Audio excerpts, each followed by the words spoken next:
I think it's 7 o'clock. This is the Rhinebeck Planning Board meeting, September 27th, 2022. This is our first in-person meeting for a while, so we're a little rusty probably, and the regular chair is not here tonight, so I'm filling in. My first item on the agenda is 56 Livingston Street. You're the applicant, or representing the applicant? Representative. So you want to do sort of a short narrative or explanation of why you're here? Absolutely. Is it the preference of the board that the presenter be masked? You want him to speak into the mic? Sure. And would you rather that I have these drawings down in front of you? Or? Well, I'd like to see him, you know, you can pick up this mic, right? Yes. Excellent. I think we can see him up there. Thank you. Good evening. You on? I don't think so. Good evening. It's coming into the recording, but. Okay.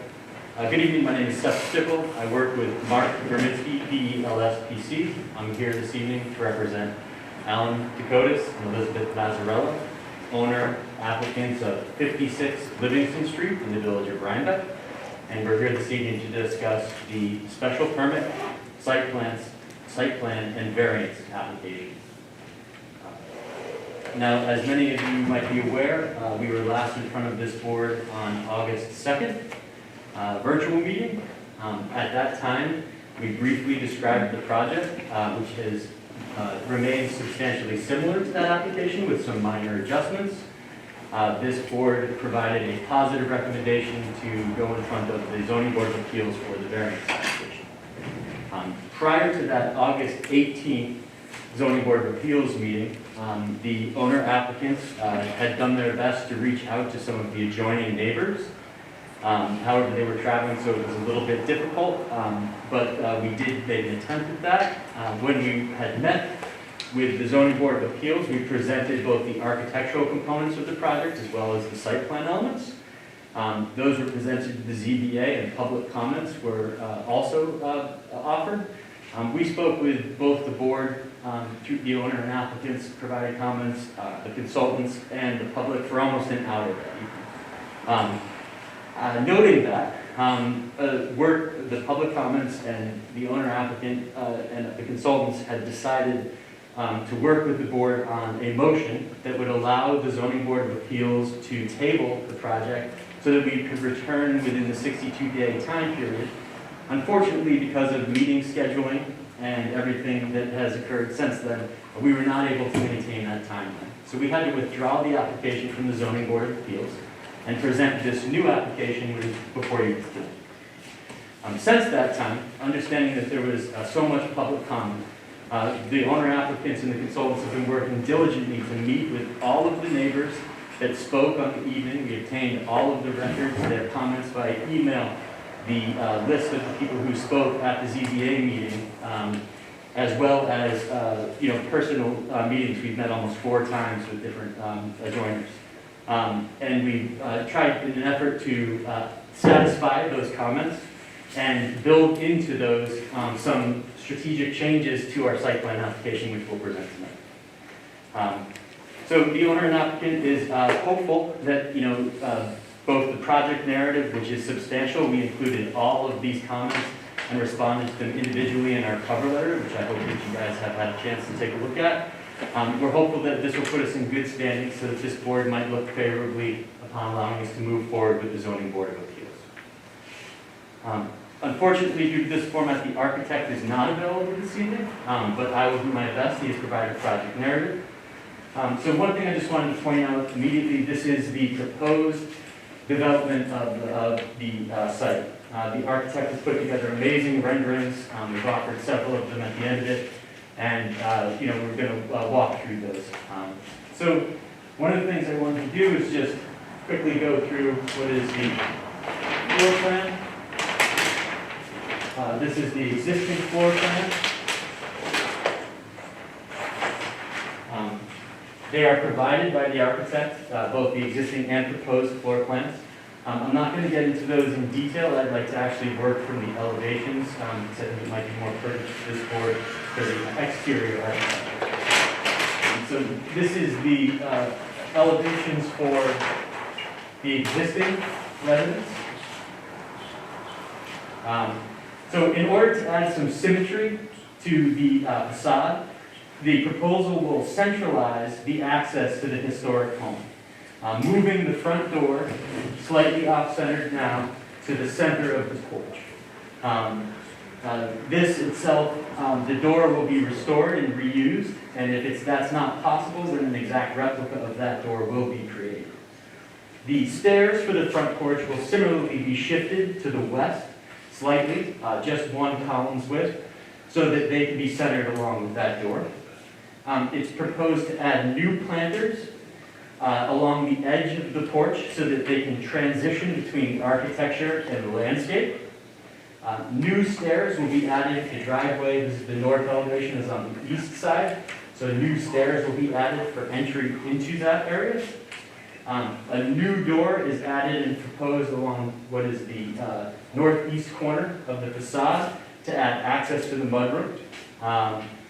The existing blank over blank windows will be replaced with new Marvin windows.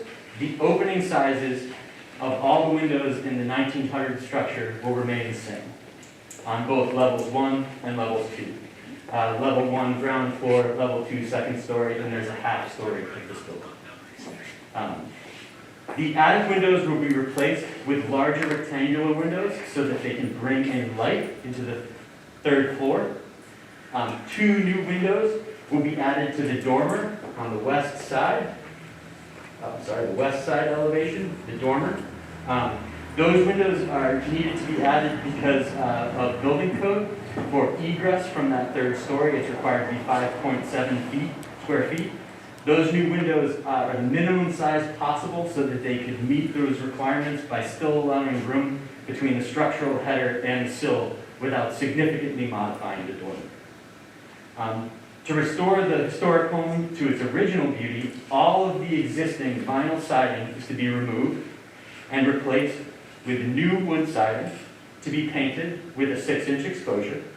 Similarly, the roof is proposed, which is currently shingles, is proposed to be removed and a new standing seam metal roof will be added.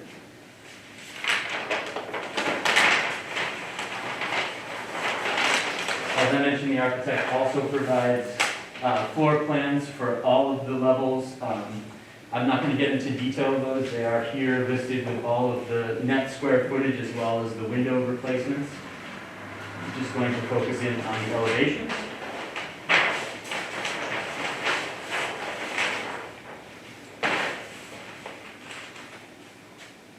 So the existing non-contributing deck, which is located here in the south portion of the property, as well as what appears to be a newer one-story addition to the residence, will be removed and demolished.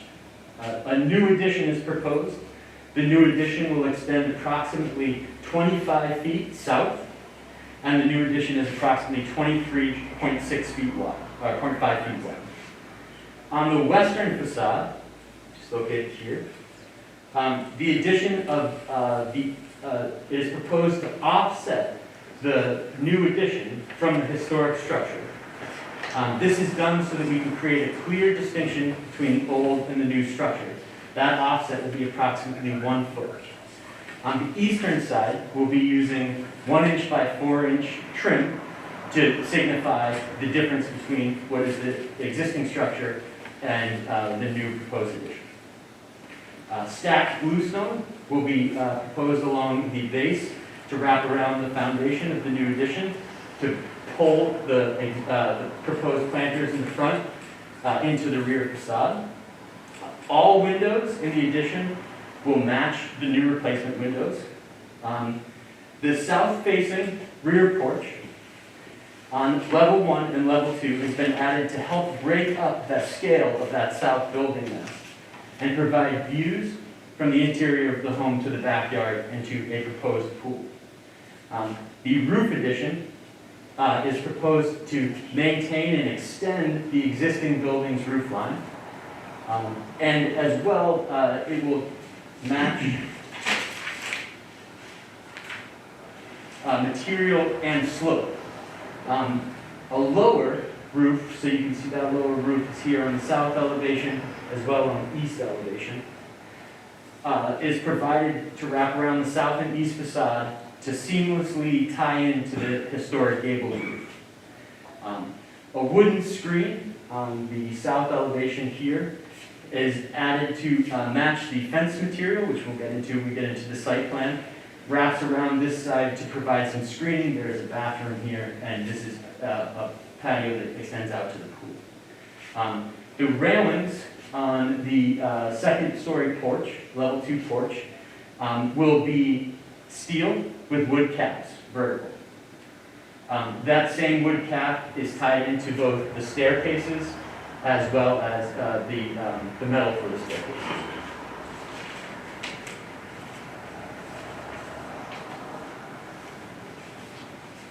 So moving forward, the architect has also provided, as I mentioned, substantial renderings.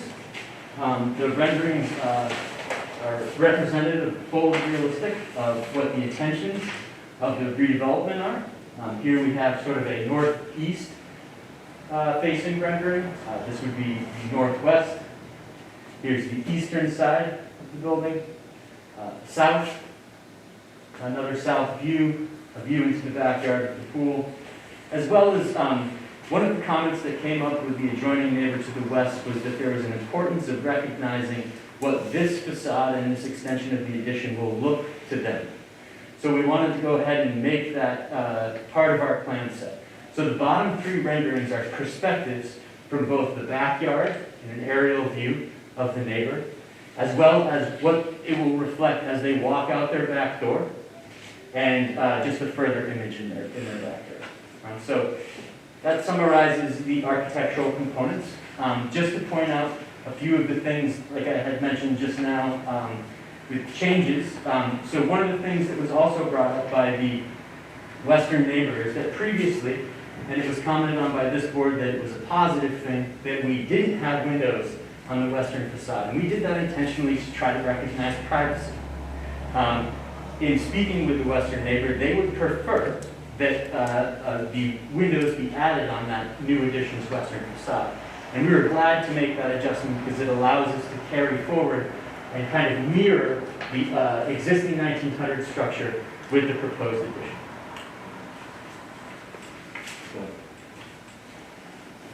So just come and now just talk about some of the elements of the site plan, which will be some of the site improvements. We just want to take a look at our plan set. This is a boundary survey as well as a detailed survey.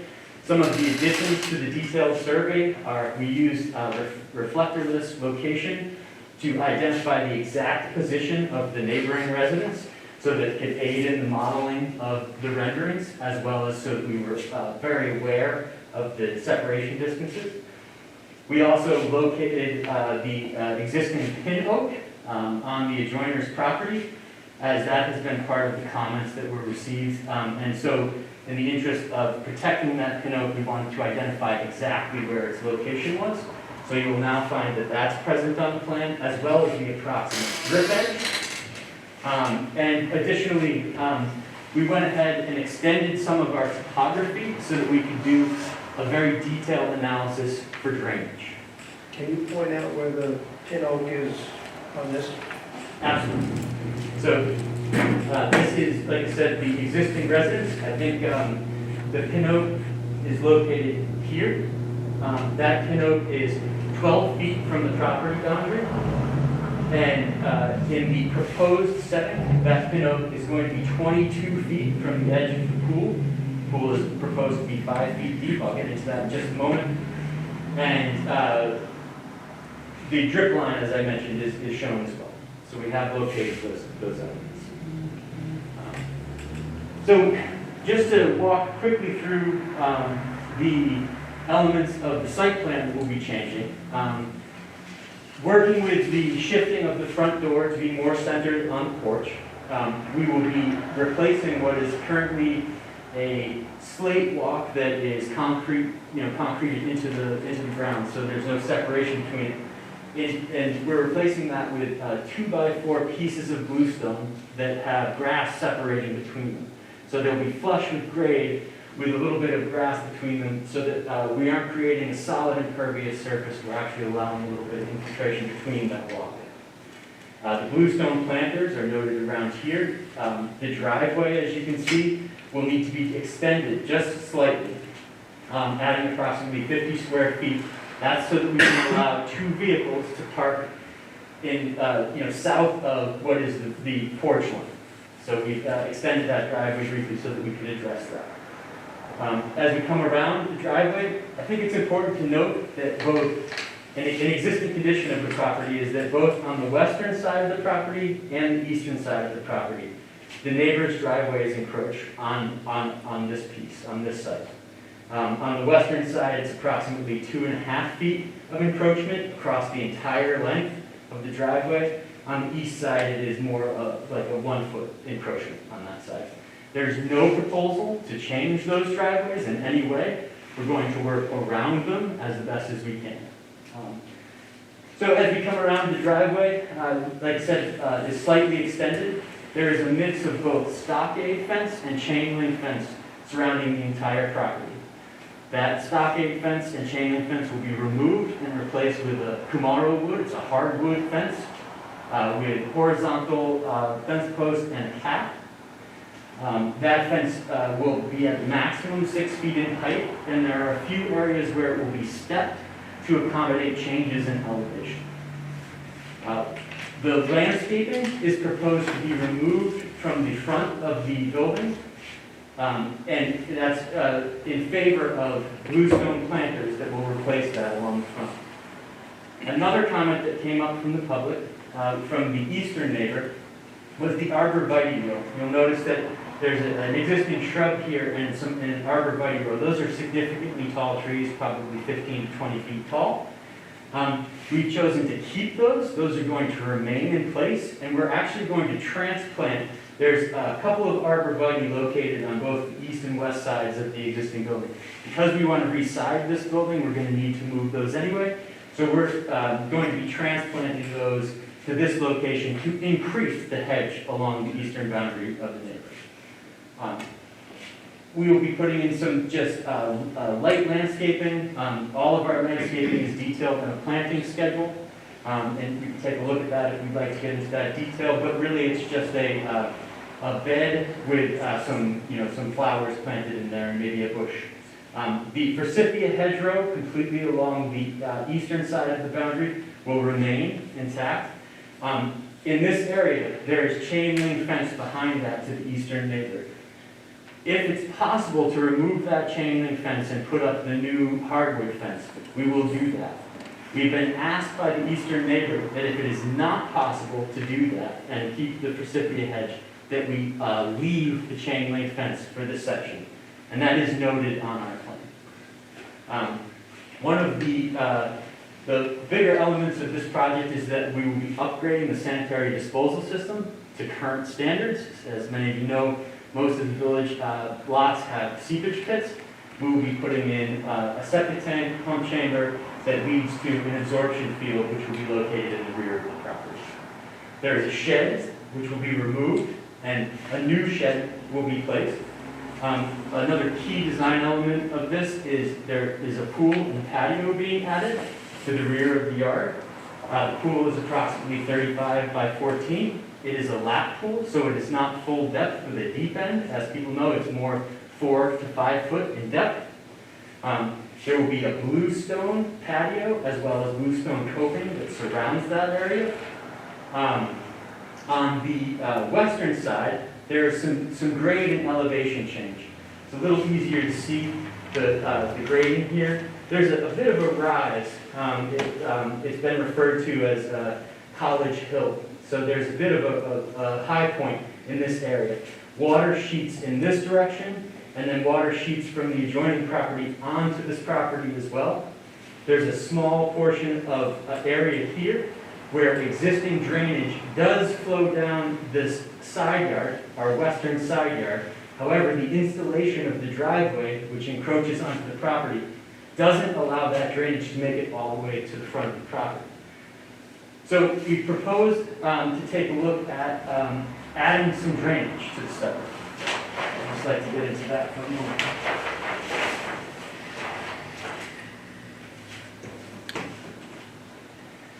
Because, as I noted, there's a bit of an elevation change that rises up from this property, we're going to use a small modular block retaining wall. This patio is proposed to be flush. That grade is 207. The top of the wall is proposed at a 210. So it's a very small 3-foot wall. And the reason we need to do that, and you've been provided with some existing photos of the backyard, but this one in particular is helpful, is you can see that it rises up along that fence line in this specific area. That orange flag is about the corner of the proposed patio. So we're going to need to just take that grade down slightly. In doing that, what we're proposing to do is put in a curtain drain or a subsurface drain along the back of the fence line. That curtain drain and subsurface drain will also link into a roof leader collection system along the entire west side. We'll be picking up all of the roof leaders on that side and directing them to a dry well. We will also be doing that with the eastern side of the property, the eastern side of the existing 1900s home. Due to the bulkhead's location and driveway, and also because we have a lot of space in our eastern side yard, we will be allowing 2 small areas of roof leaders to discharge onto splash blocks into the side yard. So when I took a look at just the overall impervious cover of this site, just wanted to note this for the board. The existing impervious cover of the site is 2,420 square feet. We're proposing 3,797 square feet. That's all buildings, all patios, anything that's a hard surface impervious area, including the bluestone pavers, which are spaced with grass, as I had mentioned. So we're including those. We're directing into the dry well. The delta between those two is an increase of 1,377 square feet of impervious area. By collecting all of the patio from the center over, all of the roof area, we're able to put 1,547 square feet of impervious area into the dry well, which means we'll have a reduction of about 170 square feet of hard surface area across this site to address any drainage concerns.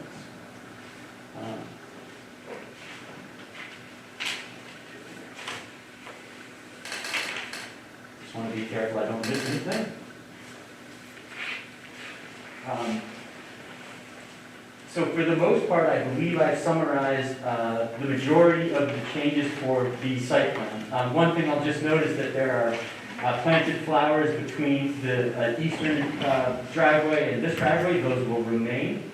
We are proposing plantings because we will need to go ahead and install the drainage along this side. We have spoke with the western adjoiner.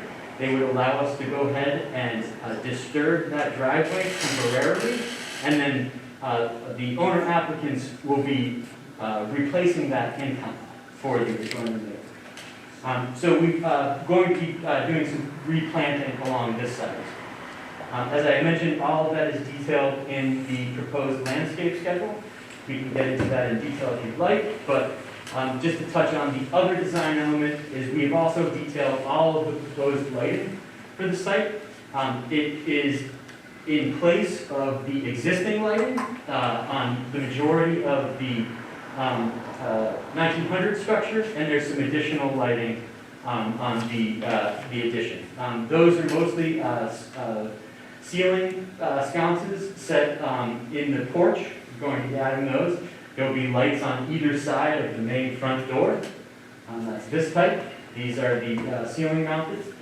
There will also be another wall fixture on the mudroom door. On the rear, there are similar to at the points of ingress and egress, there will also be the wall sconces. On the eastern side of the building, we'll be placing a small light to replace what is an existing spot with a shielded fixture that will be for security and to allow safe ingress and egress when you come in at night into the track. Just another point to mention, as we are proposing the 150 square foot shed, that shed is part of the pool area to store things for the pool. Behind that will be a fenced equipment enclosure. So the pool equipment will be stored behind that shed in a fenced area that landscaping is also proposed there as well. Just to give you an update, we have submitted to Dutchess County Department of Health. They have begun their review of our application. The details for the updated sanitary disposal system have been provided to you as well. Due to the nature of the site and where the outlet will be, and also the required separation distances that the health department requires us to do, these design elements were placed because of that. So we need to maintain certain separation distances from all of the buildings, from the pool, from other design elements, so that we can gain approval for this new septic system. So at this point, that's pretty much the conclusion. As I had mentioned in the beginning, the owner applicant is hopeful that the detailed response, the narrative, the changes that we've made. We've been listening to public comments. We've listened to this board's comments originally. We've listened to the ZBA, and we're hopeful that you will allow us to move forward with the zoning board of appeals. Question. You said in the beginning a special permit as well as the site plan and variance. Is there a reason you have a special permit? Because we're in the historic district. Well, that's not really a special permit, it's just an extra level of review. Understood. Okay. So what we need is a site plan and a area variance for the side yard. Yes, I apologize. I Can you did explain that? miss the area variance, yeah. Very important portion of the application. We're here tonight because the way the process works in the village is where there's an area variance or a variance that's requested. We review the initial site plan to see if it's complete. We send it with a potential recommendation, positive or negative or neutral, to the zoning board of appeals. They rule on the variance. They can apply certain conditions if they want to for the variance. And then it comes back to the planning board. There's a public hearing at the variance ZBA meeting. And usually for anything that's controversial, we have a public hearing for site plan thereafter, where we'll deal with architecture and site plan issues and landscaping and lighting and the sorts of things that you've touched on tonight. But what we're here tonight for is to issue a recommendation to the zoning board of appeals on the side yard variance. So explain what that is. Certainly. The existing historic structure on the northwest corner is located 5.9 feet from the property boundary. On its southwest corner, it's 6.2 feet from the property boundary, the west side. The existing addition is 6.7 feet and 6.8 feet. The reason for that discrepancy is that it's not perfectly parallel with the property boundary. The new proposal is, and this change from when we originally presented this to you on August 2nd, it was 6.4 and 6.6 feet for the new addition. Since we have, in both working with your board, the ZBA, and based on public comment, we've looked to, as I mentioned, provide some relief from the 1900 structure and the addition so that we can make that very pronounced. And as a result, we're actually moving further back to the east. So the new variance request is 7.5 feet for the addition at its northwest corner and 7.7 feet at its southwest corner. So we're looking for relief of 2.4 feet on the southwest corner and 2.5 feet on the northwest corner. That's a change of about 1 foot from when our application was before you previously. All right. Any comments from the board? So the new northwest is 7.5. The new northwest offset from the addition to the western property boundary is 7.5. And the original proposal that went to the zoning board was more than that, right? 6.6 feet. It was 6.6. So our relief was greater.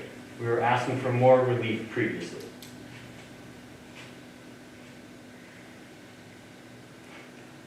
We did have this discussion during the zoning board of appeals meeting with the board, and they did mention that showing some good faith in a reduction of that would be positively received. So basically, from the point that the addition is added to the back, instead of it moving in a straight line from front to back along the existing building straight line, you've jogged it in a foot Yes. to the remainder of the back. I guess the other question I have is one of the documents you provided, which is pretty comprehensive, is 62 pages long, which we got yesterday. And that includes all of the comments. My question is, does that include all the comments that were made by everyone to the Zoning Board of Adjustment and your response to those comments? So I was able to obtain a copy of the sign-in sheet from the zoning board of appeals. That sign-in sheet listed individuals by name. I've chosen not to do that in this application and instead have listed them by address. So everyone who had spoke at the zoning board of appeals meeting, those addresses are listed in my cover letter. It is the adjoiner to the west, the adjoiner to the east.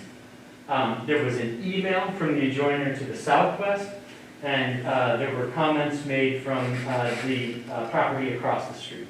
So I have listed those addresses. So any comment that was made in writing, any report that was submitted to the Zoning Board of Appeals, we have included as Appendix 1 of this document, and that's probably due to its length. It's impossible to know if all of the comments from all of the public are received, but to the best of our ability, through both Al and Liz, going door to door and meeting with these people, we've made adjustments to the plan and brought those to each individual, asked for additional comments, made some additional adjustments, and we've moved forward in that method. So to the best of our ability, we have tried to address all of the public comments that were received between the last time we were in front of you till now. So we have a letter here from Andrew and Dawn Bontrell. And these are the people across the street? These are the adjoiners immediately to the east, which I spoke about, the addition of the arborvitae row. Okay. And they're saying they reviewed the revised plan, which you just shown. This, yes, we have provided this And to they're them. very happy with it.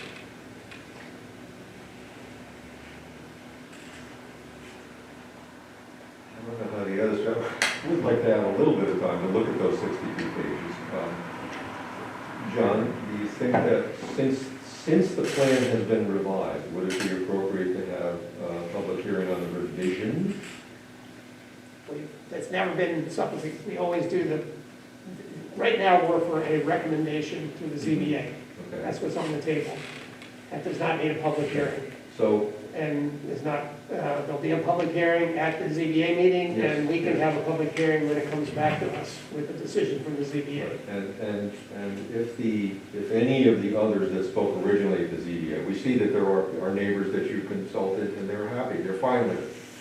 If any of the others want to look at this plan and comment further, they would have the ability to go to the ZBA Right. again and further their comments. I also want to point out, we have another, somewhere in those 62 pages was a letter from an arborist Correct. Can you go through that? Yeah, certainly. Immediately, once we were made aware that there was potential for any issues with the existing pin, we contracted with, Al and Liz contracted with and engaged an arborist. That arborist has provided a letter, came to the site, reviewed our proposal for what we plan to do in the area around that tree, and provided us with a letter that has detailed response and just mentions that it is the opinion of that arborist that the proposal will not have impact on the existing pin. Seth, could I make another comment? I don't know if I can speak or not. Sure. Our neighbors to the west kindly also engaged their own arborist, and he had a positive review as well. Excellent. Thank you.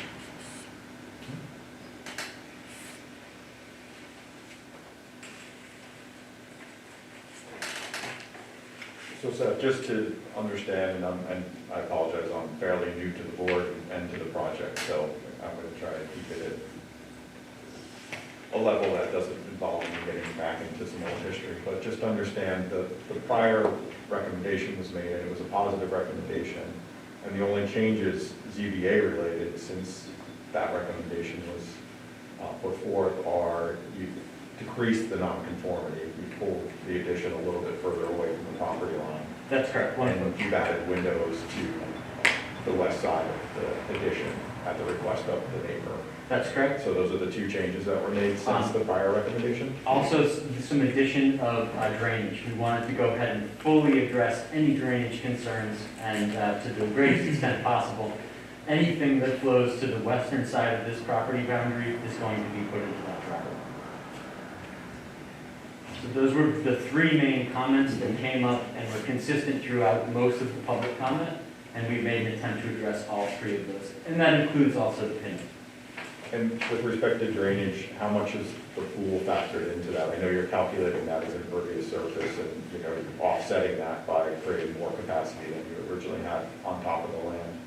But I guess my question relates to things like overflow from the cover box in rain events and seasonal closure when you drain down the pool, and if you ever drain down the pool for service purposes. So is there any thought with respect to that in terms of sizing that dry well, or is the pool calculated just strictly based in surface area?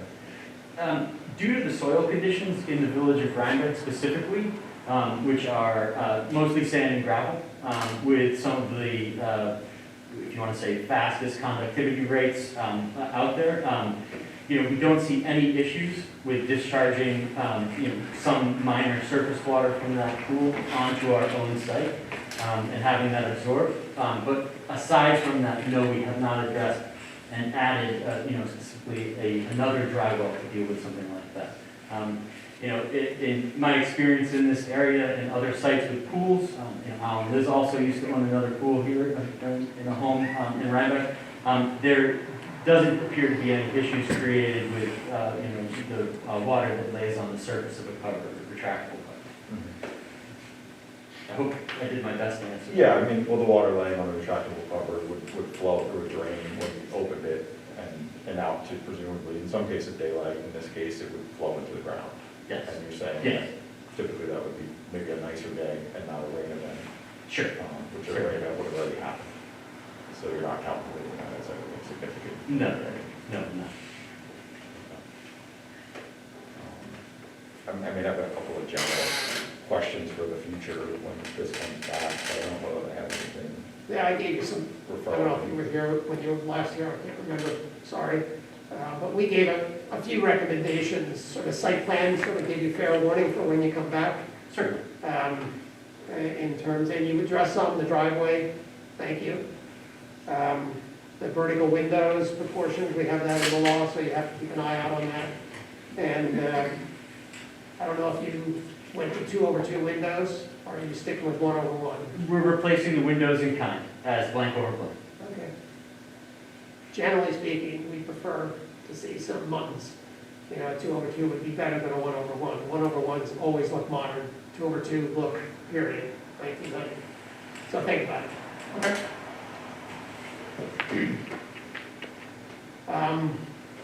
Any other questions? Just to confirm then, so the request for side yard relief is to have 7.5 feet on the northwest, which is a 2.5 foot relief, and 7.7 feet on the southwest, which is a 2.4 foot relief. 2.3. 2.3, okay, for the record, 2.3. 7.7. 7.7, 2.3, okay. And there was this list of concerns that you mentioned. There were people concerned about drainage, which you addressed. There were people concerned about the tree and the health of the tree, which you addressed.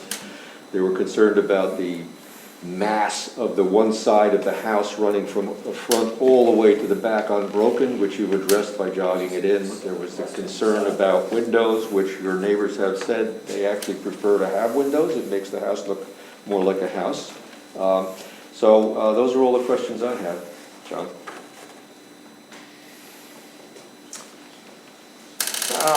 I'll entertain a motion for a positive or negative recommendation on the variance.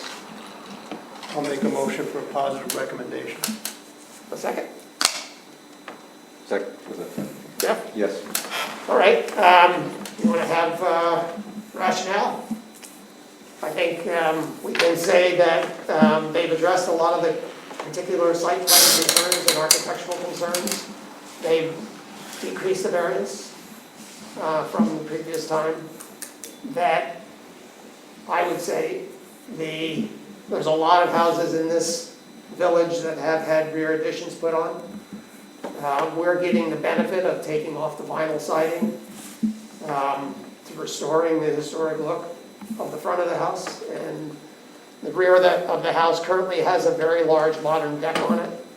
It does. If we just take a look, this is the existing conditions here. You can see that in size, in footprint, the addition is going almost identically in the area of where the deck and the one-story addition are located. But the historic preservation law was primarily meant to address the view of the house or the building from the street, the public view. And so, you know, I have some questions about the height of the planters in front, but I'll leave them aside for now and deal strictly with the variance. I think I'm consistently in favor of allowing people a certain amount of flexibility within the law. A lot of our houses don't meet the prescribed side yard variances, or even the front or rear yard variances.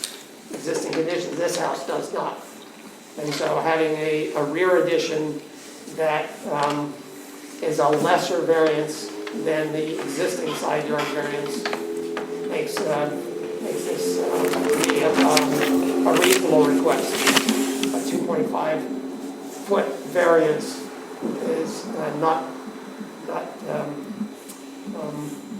a large scale variance. So, a vote? Darren? Aye. Aye. Aye. Aye. Excellent. Thank you so much. We'll see you when we return. So again, for the public, anybody who's interested, there will be a ZBA meeting. Do we know when that would be? October 20th. October 20th. They will have another public hearing at that date, and depending on what happens there, it will be referred back to the planning board, and we will have a public hearing on the site plan, most likely, I would imagine. If there's any substantial public hearing, we usually have a site plan, public hearing. Thank you. All right. Next order of business is 29 Beach Street. Veranda house, Chair. Oh, I'm sorry, I didn't see the fine print, sorry. Veranda House is next, fine. Anybody here from the Veranda House? Yeah. Thank you. I'm not sure I got the Veranda House info. Permission to approach the bench? Well, All right, would have been from last time, Jeff. They've made no changes to the sign. Do you guys need hard copies? I don't have the stuff. Brian said you may. I've seen it all online, so unless there's some There's no significant substantive change, you guys good? No, the substance to this is right. establishment of what is currently operating, what is the Yeah. operating use. Yeah, we of wanted the some property. confirmation that this was a commercial business or some other thing that would require a sign. We didn't have any sign issues as I remember on its own, it just, regular houses don't have signs. Right. And if this is still a B&B or something to that effect. Why don't you introduce yourself? Oh, sorry. My name's Jason Paris. I'm the owner of Rhinebeck, the developer. My intention of doing some minor cosmetic painting and stuff, you may have noticed on the house, inside and out, but is to operate the house, at least part of the house, as a B&B. Okay, how many rooms do you think? Probably four upstairs rooms, and I've already sort of filled up the downstairs, but it will remain my primary as well. Right. How many rooms were there before you, There are 6 bedrooms in total, 6 bathrooms. including yours? Are they owners? Okay, so they had 5 guest rooms before and you're downsizing to 4? Yvonne had used 5 of the rooms as guest rooms, Uh-huh. and kept one for herself downstairs. Okay, I would keep one as a guest room for me personally, yes, after obtaining, obviously, permits and so forth. yeah. But, we're not here for the use, we're just here for the signs. And I don't think anybody had any problems with the sign before, it was just to verify that it was a bed and breakfast and had the need of a sign. And would it be allowed to have a sign because it was a commercial use allowed by special permit in the residential district. So, motion to approve, Make a motion. Aaron, I'll second it. second. All those in favor? Aye. Aye. We don't have to have a roll call when we're present. Thank you. Thank you. This is just a letter that Mr. Carrot has provided, just as Okay, a matter of record to enter into the, all right. for the file, okay? Ryan will hold on to that for the file. Thanks a lot for coming back. Thank you very much. To the village. Thank you. Hope everything goes well with the business. Thanks. Aha. Next order of business is 29 Beach Street. Sorry about the delay. This is for a proposed 12 by 16 foot carport on the side of a building in the historic district. And the order of business is another recommendation to the ZBA. Instead of the required side yard variance, side yard requirement of 10 feet, they're asking for a setback for the carport of 6 feet. And I think everybody's seen this online. You provided this for you. So I'm Charlie Wiles, and Hi. this is Lauren Belvin. Hello. We came to you at the last meeting, a Zoom meeting. So we wanted to provide for you a hard copy of the Thank you. minutes, so we did.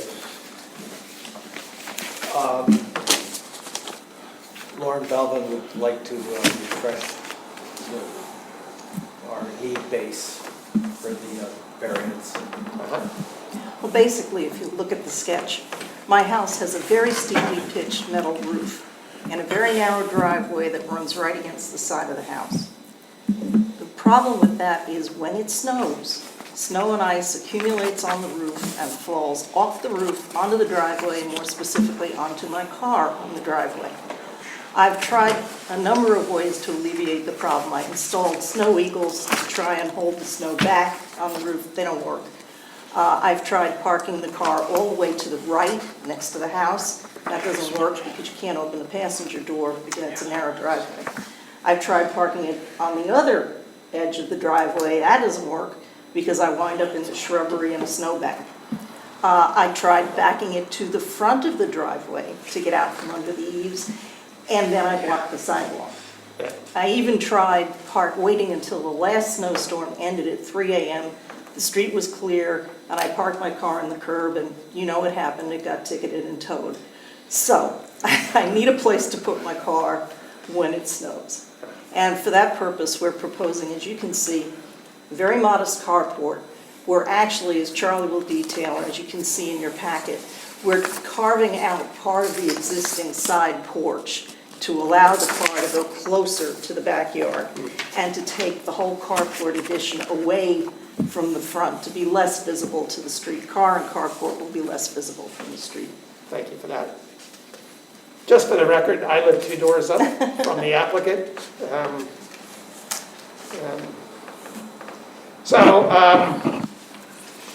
Just to be clear, the pitch of the roof will be the same pitch as the rear porch that surrounds the back of the house? Yes, so one of the things we request is we come back with a better vision of what we want to achieve. So we're able to come up with this perspective, and so you can see that this roof line will tie into the existing roof line perfectly. And it's 16 feet, so that's just about the length of a car. So it's no bigger than necessary, it's just to Yes. cover the car. What happens at the corner of that window? Well, the drawing doesn't show, but we're coming right up to the corner of that window. So it won't disturb the window itself, or the window frame? No. And what about the shutter? Is there a shutter there? There it is. Again, the fascia there, kind of the program, that would all happen right in line with that, so it would not drop below, so that gutter would not, that shutter would So it not doesn't be interfere blocked. with the window or the shutter? Correct. It'll look like it fits right against the wall? No, it's not gonna look like we, What about the columns? Because the columns on this sketch show that they match the front columns. Is that what you're proposing? this program here, yes, I Okay, am you can't do proposing, that. I am proposing that, Okay. yes, good question. So the main concern, I think, from the previous meeting was that you're asking for a variance. And we were concerned about drainage, appearance and drainage. You seem to address the appearance issues. What about the drainage? Well, we show a gutter on here, and so the drainage would be, we'd be picking up the water and bringing it to the back. So you have it going back into the backyard of your, Yes, behind the driveway? yes. But we're not creating any new surface runoff that's gonna add extra seepage to that soil that's in between the Queens and Lauren Belvin's property. Is that an asphalt driveway? Yes. It is, So you already have impervious surface there. correct. So you're not adding any new drainage issues other than how you direct it. Directing it towards the neighbor a little bit more by virtue of the roof, right? Well, the driveway's pitched that way, so it's just hitting that. So it would, but anyway, we're picking up that water. There never was a gutter there, so we're picking up that water with a gutter and bringing it to a back location, so we're not. We did have, for the record, a letter from the neighbor We to the do. north. Actually, Chairman Miller asked us to get written okays from the neighbors. I had assured him that I had an oral okay. So you should have in your packets 4 letters. They are from the 2 neighbors across the street who would look at, who would see direct line of sight to the carport. This is, all right, here's the first one. Oh, This yes, is, that's my neighbor, as you look at my house to the right. 27 They have east and Beach. west. Right. Okay. Now this is the one I would invite your attention to. These are the good people in the Queen house. In fact, Mrs. Montross, Suzanne, her maiden name is Queen, she's Dave Queen's daughter. And Mr. Montross is a retired engineer. So with plans in hand, we walked with Mr. Montross through the planned construction. He had no difficulty. He said he was just wanted to make sure that any runoff would not go his way, but would be to our backyard. Of course, that's what we've done. And with that, they are fine. And that's 31 Beach. 31 Beach is, Here's 30 they're obliquely across, right. 32 They're across, Beach. right. They're across the street, and they look obliquely at the driveway and the carport. And this looks like a doctor's R, right? Who was at 32 Beach? You're embarrassing me. I know them Okay. by Michael and Janine. Okay. All right. And here's 30 Beach. Yes, and that is the Holzmans. They are directly across from me. They, like everyone else, they had no difficulty with it. Letters from the 4 adjacent neighbors. Exactly. Thank you. Any other questions? I looked at it a few times, the space between the two driveways is about that, and hers has a very slight pitch toward Montrose, Queens. There are plants in between, right? Yeah, there are big shrubs in Yeah. between, yeah, and a grassy area. As long as the gutter is pitched onto your property, and the neighbors seem to be Right. fine, I'm fine, we got nicer looking trim now. It will make for a much better winter. Yes, it will, thank you. And I recall when you were here at the last meeting, Chairman David Miller had asked if you could duplicate the posts from the front, which I see you've done. Yes. All right, can I entertain a recommendation for the zoning board of appeals for a 4-foot variance, side yard variance? I'll make that motion. I'll second. Okay. Findings? Water is, got gutters and leaders, it's to remain on the back property of this. The neighbors have no objection. It's farther to the rear than where the car is parked now, Yes. generally speaking, so Yes. that'll remove the car from the front yard potentially. Yes. And the new trim work matches the existing historical trim. All those in favor? Aye. Aye. Good luck. Thank you. So there will be a public hearing at the zoning board of appeals meeting, presumably on October 20th. Thank And you. then, I guess you'll have to come back to us for final site plan review. Thank you for your time. Thanks.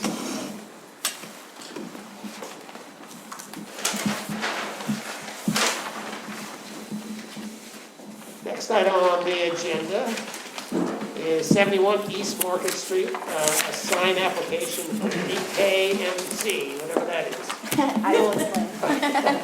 Hi, my name is Dana Blustone, and I am a milliner and hat maker. I own BKMC, which is a hat store, which will be a hat store in Brooklyn, in 71 East Market. I've been making hats and running this business for 10 years, and this space will serve as a hat shop in the front and my work space in the back. All right. We've had trouble with that site. I don't know if you, I'm aware. that people tend to come and go there. Yeah, so my business is majority online. I've done it for 10 years, so I have quite a following. Uh-huh. So this really is serving as my workspace and, be a hat shop as well. All right.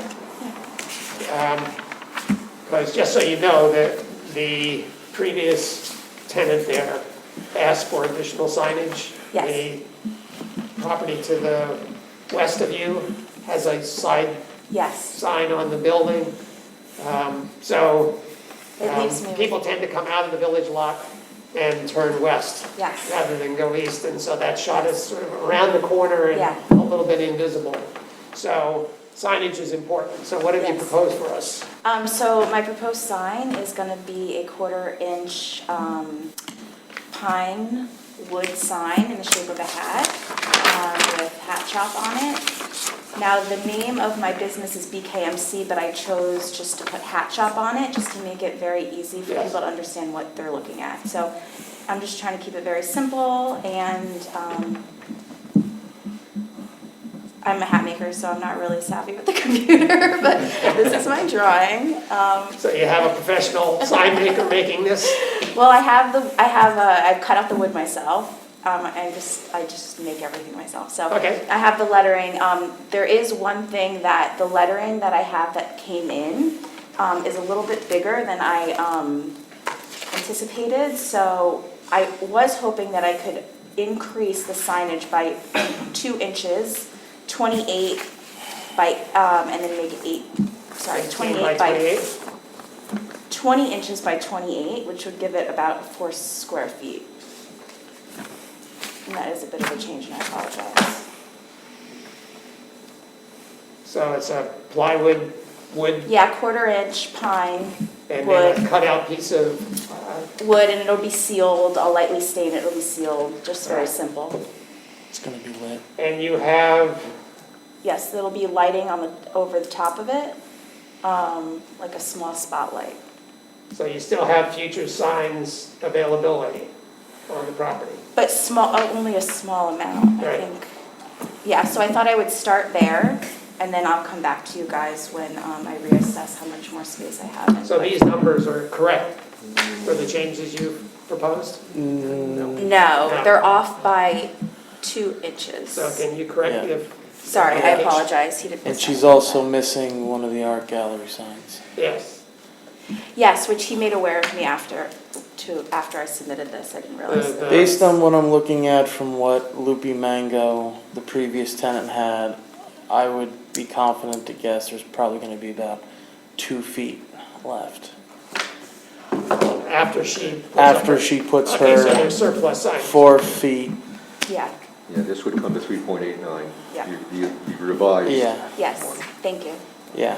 And there's nothing in the windows? Nothing in the windows. I will probably come back with maybe putting BKMC in the window in the future, but for now, I just want to focus on getting a sign up. Right. Yeah, And the way the law reads, I think you can have something a foot back from the window. You can have 1 window foot. displays, that sort of thing. yeah, If it's on the glass or within a foot of the glass, it counts towards the signage, Okay. but you can back it up a little bit yeah.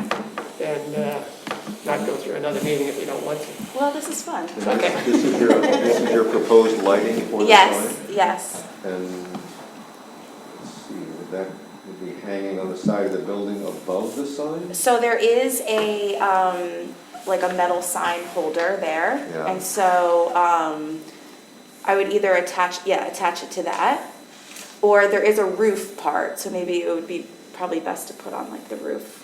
On both hang sides? down. Yes. So, No, it would just be over the bracket, right? yeah, it would be over the bracket. It Just would have gonna to be on just be one over the side. bracket, yes, yes. Okay. Yeah, correct. And just so in the village, everything has to be downlit. Yes, So when you put the gooseneck up, make sure that the lights focus down so it doesn't glare into somebody on the sidewalk or up into the night sky. okay. And this is 3,800 lumens, it's 42 watts, 3,800 lumens, is that what this is? It says? Yes, That's temperature. Okay. 3,000. So that's good temperature, it's nice warm, yeah. Uh-huh. 42 watts, that's pretty low. So, LED, good. Any comments? The only thing I couldn't tell is, there's a requirement that the bottom of the sign be 7 feet Yes. minimum Okay. above the sidewalk. From the ground. From the ground, I so think do that's you know the height from a of the... sidewalk, and this wouldn't hang over a sidewalk. It's to the This is side of the hanging. steps, right? Correct, Okay. So when you go up the steps, you're not gonna hit your head, no. right? So I think we dealt with that, it's okay to be, it's hanging over the sidewalk, you can't, anywhere somebody might walk. And this is sort of tucked off to the side, Correct. the steps are to the left, there's sort of grass area. Mhm, I'm making a nice garden. Yeah, Okay, so I think we're okay. got it. Entertain a motion to Make the approve? motion to approve the sign. Mike, Second? Jeff? All those in favor? Aye. Good luck, Thank you so much, appreciate it. nice hat. Thank you. Stop on in, you're all welcome. Thank you. All right, moving on, we have 4248 South Street, a lot line adjustment.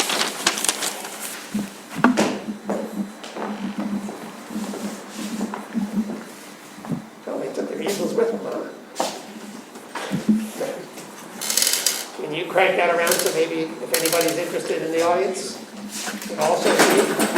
That's good, but so far we can't see. Thank you. Paper copy. Yeah, we've seen it online, but probably you're not hearing it help.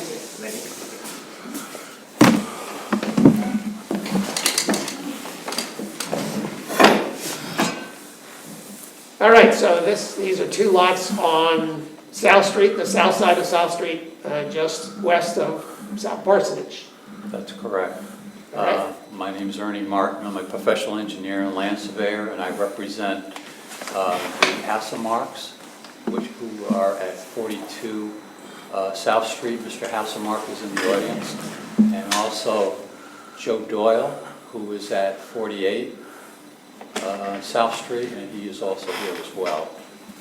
And the intent of this application is to take the common line between the two properties to move it 90 feet to the east. So that line would get moved over It's there. over closer to the western house, and now it's going to be closer to the eastern house. That's correct. Right now, the Hasselmarks have about 0.4 acres. Joe Doyle has about 1.6 acres. By moving that line over 90 feet, the area of the two new parcels is approximately the same, just a little under an acre. Yeah, both big lots. Yes, that's correct. Some of the bigger lots in the village. So the new area between the existing and the proposed would be a buildable lot. No, we're moving the line. You're just moving the line, you're not creating a new lot. That's correct. Okay. But it would be large enough for a new lot, If in theory. in the future. Could be subdivided. Yeah. Yes, But But there's they would no- have to go that same process here. yes. We'd have to, so right now, we're talking about strictly a lot line adjustment, which is a fairly minor thing, but a public hearing is required. Understand. Because it is a subdivision. So, is there any comments from the board, any issues that you see? One thing I'd like to just add is that on 42 South Street, we were pointed out where the septic is, and that is so denoted on the plat. By moving that line over, a concern that we have is that we don't impinge on the existing septic system. Yes. Joe Doyle had that rebuilt some years back, and he actually had some old dimensions, which I plotted that septic and the dry well on the plan. But just to further verify that, Mr. Doyle engaged a contractor to come out and dig those two structures up and verify that that's where they are. And so they meet the side yard separation from the Board of Health? Yes. Also, I had the village water department locate the curb valves. They are not shown on here because that was done after the submittal. But when we have the public hearing, I'll modify that map and show them. But they're all well within the lot lines. All right. And of course, this area is served by Central Water. Just a clarification on the septic, so when you say it was repaired, it wasn't It was reapproved repaired as a new some septic? years ago, yes. So there's not an expansion area? No. This was predates expansion area, so we don't Yeah. have to worry about potentially taking the area dedicated to that away from that lot? That's correct.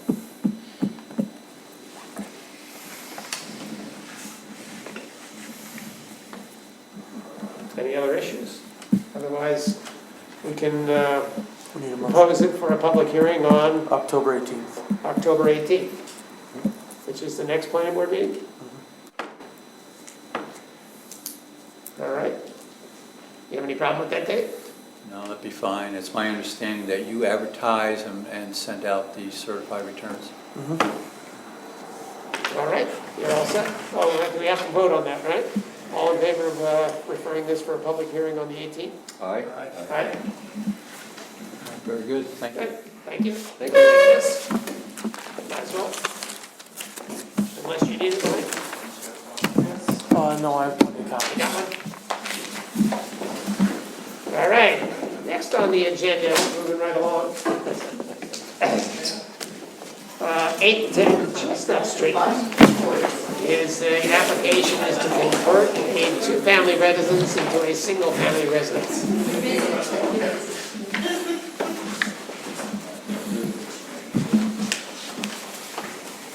And to add tear down an existing garage and shed and add a new garage with a accessory apartment, I believe, right? Yeah. So So a special, it's not listed here on the agenda, but a special permit will be required in a public hearing for that. Yeah, that's right. You all set? Yep, I'm all set. Okay, so this Everybody is ready? Samantha Koenig, the proud owner of 810 Chestnut Street. I'm Warren Smith, architect. So you're probably all familiar with this house. It's currently white, I guess asbestos shingles. There's the sign in the corner on Chestnut. There's the former parsonage of the Church Messiah that your parents own, I believe. Yes. And then 810, which for years I think Bob Jockey lived in, right, the local barber. The house right now has 2 little windows here, which I suspect are not original, and we're looking forward to pulling off the siding and finding out exactly what was there and putting that back. So the house was, I think the property card says 1900, but actually it was on the 1890 map, so it's a little bit earlier than that. Samantha's found that the details and actually match the house at Al Dakotas, and was now Mazzarella used to live in further up Chestnut Street, so maybe the builder copied or used some of the same details. So we think there may be somewhat same period. And then in the back, there's a garage that, according to the property card, is like 1940, which is therefore not considered a contributing element. I mean, it's old now, but when the Village Historic District was originally delineated, that was considered non-contributing. And it's not in great condition. It does sit actually kind of over the property line.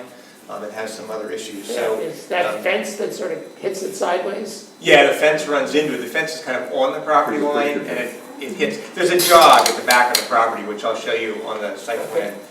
So it's a little strange. So as you noted in the application, Samantha wants to renovate, put a modest addition on the back of this house, and then to replace the existing garage with a 2-story, we'll call it a carriage house style garage, with an accessory apartment above. Right now, the house has 4 bedrooms per the property card. It was built as a 2-family house, as near as we can tell, and at some point, a previous owner had a little illegal apartment upstairs, so it's sort of acting as a 3-family house. That's going to go away, of course. And Samantha intends to turn it into a 1-family house. But by adding an accessory apartment in the back, it will still be 2 families on the property potentially. So the first floor of this house, you'll notice if you've been by it, it sits very low to the grade, actually kind of around in the grade, and there's a little bit of a concrete retaining wall around it to try to keep the water back, like a dam. Not terribly effective. So one of the things we intend to do here is to raise the house by a couple of feet. So there'll be a couple steps up to a porch. And the porch itself on the front will be very similar to the porch now, only cut out another couple of feet. Right now, I think it's 6 feet, which is not really very comfortable to sit on if you have a chair and a railing. So we're bringing it out to 8 feet, but we'll still be within the village standards for setbacks. When you say raise the house, are you basically gutting the house and We're not gutting it, but we're gonna jack it up. The existing stone foundation is actually in pretty good shape, so the intent is to build a new concrete foundation, pour inboard of that, up a couple feet, and then to put stone veneer to match the existing stone to fill in those 2 feet. But we're literally be jacking up the house and keeping the existing foundation, reinforcing it, raising it, and putting the house back down. So we're not demolishing the house or the foundation. And again, the foundation is in very good shape. It's not unlike the project on Market Street that we looked at some time ago. That foundation was not in good shape. This foundation is in good shape. And once we put concrete behind it, it will be even more stable. So that is the plan there. As I mentioned, the asbestos siding will be removed. I don't know if your investigations have revealed what's underneath yet, but we think it's clapboard. we think it's clapboard, and very often it's in pretty good shape. And if it is, we'll salvage it and use it. If not, we'll match it. Or if we can salvage some of it, we'll use it on the front. But the intent is to salvage and use or match the existing clapboard, the original clapboard siding underneath. The windows, aside from those 2 final windows up front, seem to be original. And we'll see if we can reuse them as storms as need be. If they're not in good shape, for some reason we have to replace them, we will match them in terms of style.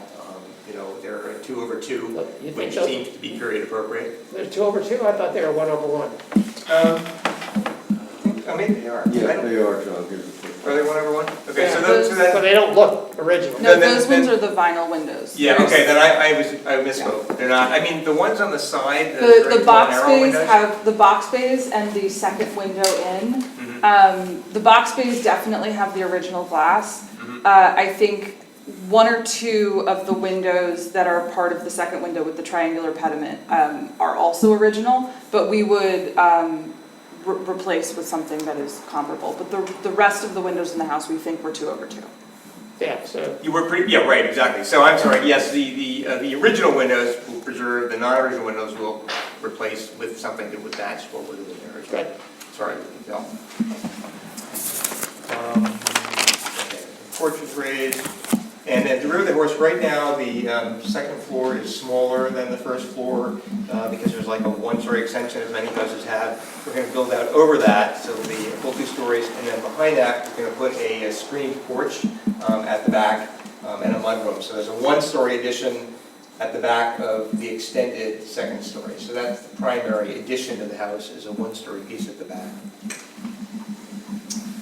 And we're going to do our best to use the architectural details and the design vocabulary of the trim elements on the house, which Samantha is very excited about, and it's sort of in its quirky kind of craftsman Victorian way. It has a certain charm. The carriage house, I say in the back, is proposed to be moved from the off-property line. Right now, I think there's maybe 2 foot at the back, and we're over the property line on one side. I'm going to go to the site plan in a minute.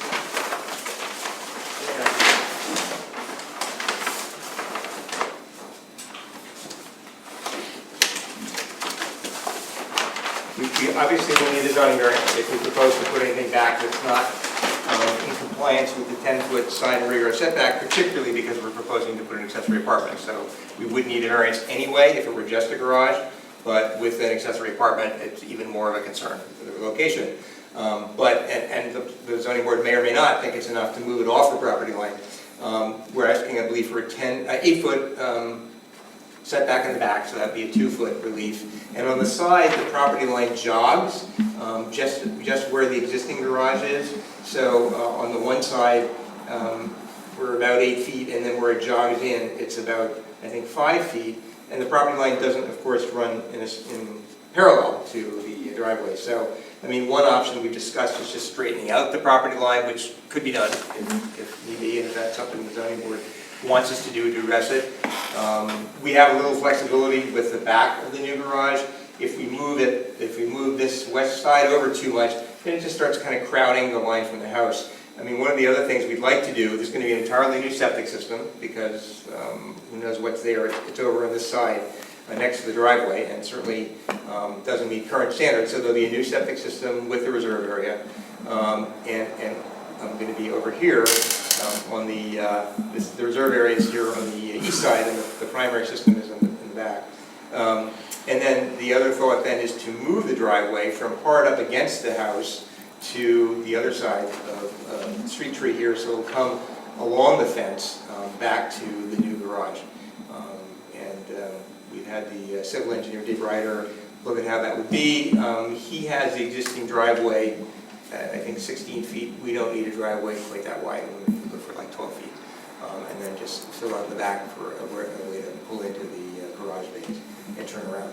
But we've looked at the trees. There's an existing maple tree, relatively recent vintage, that we think we can move a little bit. And then it appears that we'll be fine with the street tree coming in on that side.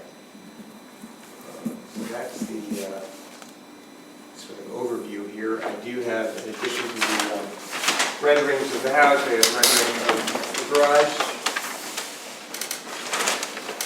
And I think, Jeff, the site plan that I had sent you doesn't show the driveway moved. I realized after I'd sent everything to Ryan that he had neglected to move the driveway, so that's why your drawing doesn't show that. But the one I have here and the new one I'll send you will show that, just so nobody has any questions about that. You're adding a chimney there, it looks like, right? There is, right now there are 2 chimneys that go up through the center of the house for the original 2 heating systems. We're not The fireplaces were long ago blocked up, so there are lumps in the principal rooms, but there are no actual fireplaces in the house. And the chimneys fed two heating systems. At one point, they were combined into one newer heating system, so only one of the chimneys is currently active. The intent here is to put in some gas fireplaces inside, but to potentially have a wood-burning fireplace on the screen porch. I don't know that we're going to do that, but I think just even for the fireplace in the family room in the back, we might like a chimney just because it's a nice decorative element, but it could vent the gas fireplace, but it doesn't really have to. The carriage house is shown here in the elevations. And plan, see the garage on the first floor, stairs up to like a large sort of studio type loft with a bedroom. On the second floor, and that's a rendering. Carriage house, which I think I had sent you previously. Okay.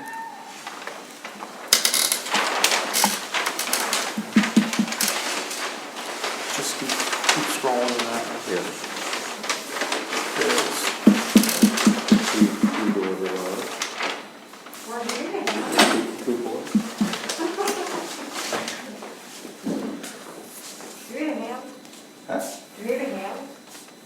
No, I'm okay. Next time I'll bring the board. So I'm happy to answer any questions. Obviously, what we'd be looking for tonight would be a recommendation to the zoning board, because we would need to do that before we come back to you for site plan and special use permit for the accessory apartment. So, Mr. Chair, point just of procedure, the applicant failed to meet the deadline to submit the area variance application. That's why you guys did not receive it in your packets that were submitted to you. So that's up to the board whether or not you guys want to proceed with that to the Zoning Board of Appeals. So The other what we're missing option is the application? You guys never saw the application because they submitted it after the deadline. Okay. Not the planning board application, but the zoning application. Yes. The other option you do have is the accessory dwelling unit in the carriage house will need a public hearing. So if you want to keep the process moving, you guys do have the option tonight of scheduling a public hearing for October 18th to address the accessory apartment. Normally, we would like to see the variance acted upon before we have the public hearing for the accessory apartment. Right. Because if it's moot or it has to be changed, then Yeah, right. They might, sort of wasted that public modify the requested variance. Right, so I think, I don't have a problem moving the variance. You know, the paper just explains it, he could explain it. If everybody is clear enough on the variance, I think we could refer it, or make a recommendation. But I would like an explanation as to why you can't meet the 10-foot by 10-foot with a new building. I said we can probably bring it off the back property line with the church, another 2 feet. The side yard, again, I mean, physically it can be done, it just seems to crowd the house. And we're obviously moving it from the current condition, but, you know, that's a perfectly legitimate question and one I'm sure the zoning board will have. Yes. Yeah. It does seem like, I can see the side yard variance because you have the septic, is that the replacement or is that the? That, I think, is the primary. That's the primary, so there's a separation problem that you have the more you get close to that, I would assume. Right, it'd just be 20 feet, right? Yeah, so, but it does seem like it probably could go forward a bit without only affecting the grass area on the side yard, which, you know. Right.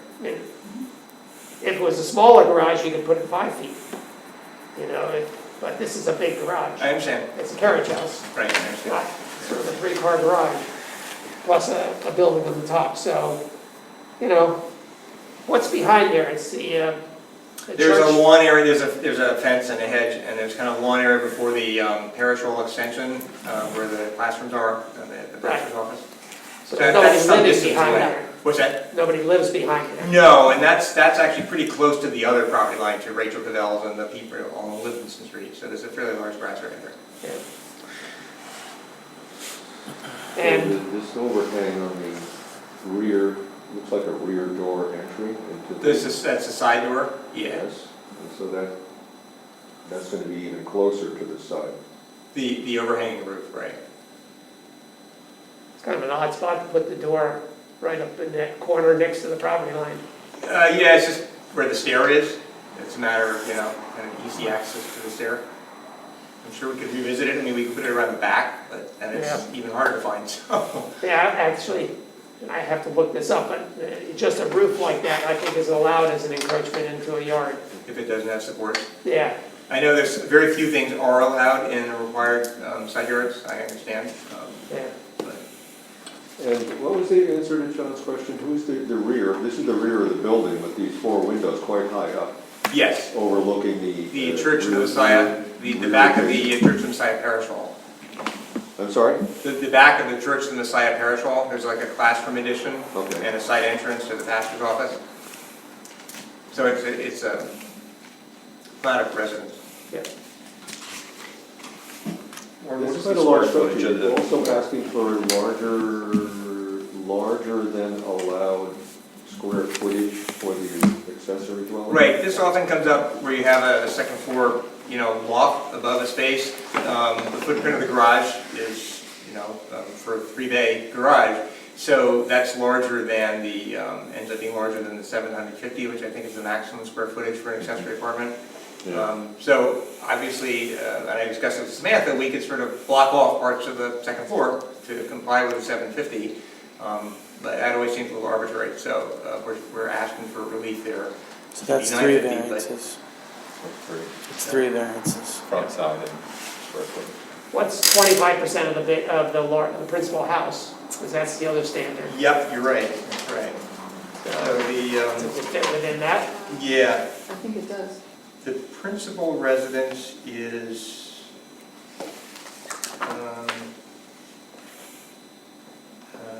it's garage, 4138 square feet. 4138, Right. First and second floor. so it's, So even if we said 1,000 square feet, we're asking for 950, so it's a little less than that. so it's less than 25% of the primary dwelling, It is, but it's more than 750 square that's feet. correct, that's right. I'm sorry, Aaron, you had a question about square It footage? was square footage, because it looks like the footprint of the garage is about 945, just like exterior walls to exterior wall, from what I could tell. So that was my question. Yeah, I have, on the first floor, I have 1,008 square feet for the garage, that's the overall footprint. But because there's sloping roofs and other not usable areas upstairs, we have 950 for that. 950, so Yeah. the detached accessory dwelling somewhere in that neighborhood. Yeah, and again, it could be shrunk by, reducing some of the square footage upstairs, but it's really the zoning board. Yeah, but we have to make a recommendation. I understand, right. So those are the 3 variances. Side Side rear yard, rear yard, plus yard, the and above size of the 750. accessory apartment, that's correct. You guys do have the option of asking them to come back on the 18th. Does anybody need more information? I don't see any reason to delay myself. We have enough information to do a recommendation. Yeah, I think I agree with you, John, that I don't see why the rear yard setback, frankly, would be necessary. What are you proposing? 2-foot relief. So just moving it forward 2 feet would match, and you could get rid of one of the variances. I would recommend that myself. 2 feet is not that much. It goes through you're already asking for a significant variance on the square footage, so why pile on? I can see the side yard variance. You're actually decreasing the side yard encroachment right now because it actually is on the line or over the line. Right. So you have a decent argument there. What does that overlook on this side of the house? That's 6 Chestnut Street? Their back, the far corner of their backyard. Yeah. Yes, yeah. And the church. Right, and beyond that, the side of the church was that, or the back of the church. So what, I think the side yard and if we recommend against the rear and in favor of the side, what do people feel about the size, the 750?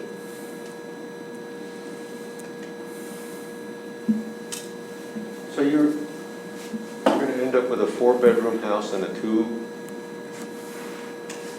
it a 2-bedroom? No, 1 bedroom accessory apartment. 1 It bedroom. says 2-bedroom up there. The septic maximum. system was sized for 6 bedrooms, but we're not proposing 6 bedrooms.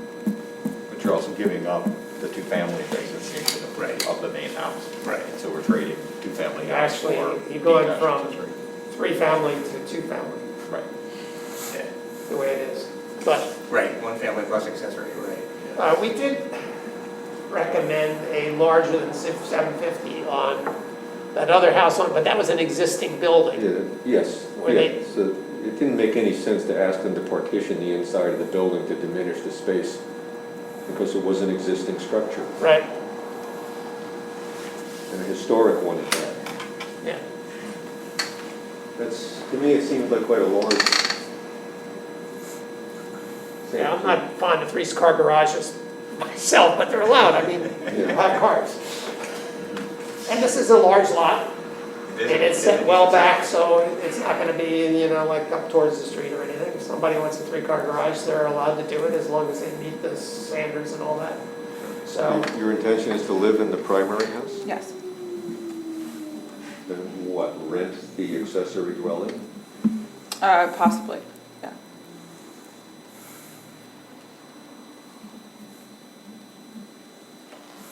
You're actually a little less than That apartment's the- 950. yeah, I mean, That apartment's the village. I'm in favor of Yes. housing in the village. Yes. Um, Yeah, And I think 750 is arbitrary and low yeah. for, you know, but, Well, it passes the 25% check. yeah, you have the 25% check. And then I'm not sure it's a full 950 or 1,000, whatever number we're using by the time you take out the stair and some of the non-habitable areas, so it doesn't seem Yeah, as big on the surface. Right, if you calculate those kinds of things, you're right, it gets much closer to what you might want to talk to the zoning enforcement officer and see how you should calculate that Okay, space, so that you get as close to 750 as, right. I mean, we typically don't count a stair twice, you know, so, yeah, yeah. all right. And I have no problem revising the zoning variance application to remove the rear yard variance if that makes everybody's life simpler. Now, I think it might make your life a little easier, and Right. it seems easily doable. So, do we want to have a motion on this? Anybody? I'll propose a motion that the applicant comply with the rear yard variance. That's our suggestion, our recommendation. That the variance on the side yard has a positive recommendation from the board because of the lesser encroachment than the existing building. I have one question before I move on, right in the middle of my motion. The existing garage, it looks to me older than the 40s.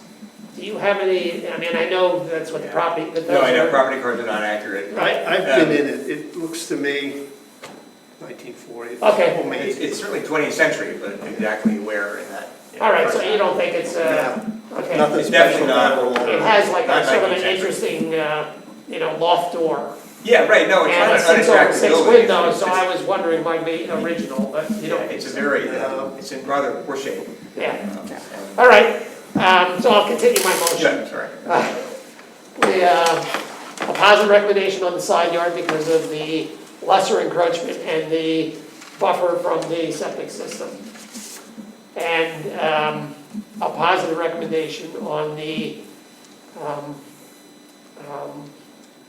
size variance above 750 square feet in the code, as long as the applicant works with the CEO to come up with an accurate number for what the variance should be. Sure. And it should be as close to 750 as you can manage, after the sort of deductions that they think are appropriate. Is that clear enough? Yeah, and the side variance will be what?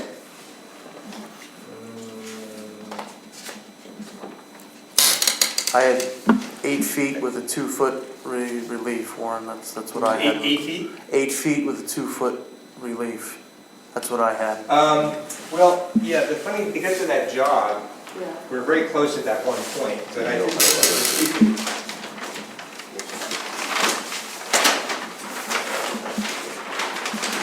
so, again, the existing garage is basically, for all intents and purposes, on the property line. More than 8 feet. We're proposing to pull this, I thought we were 5 feet off the line at this point, but we're At the probably closest point, less, right? probably less here. I thought I put that on the zoning variance application. No?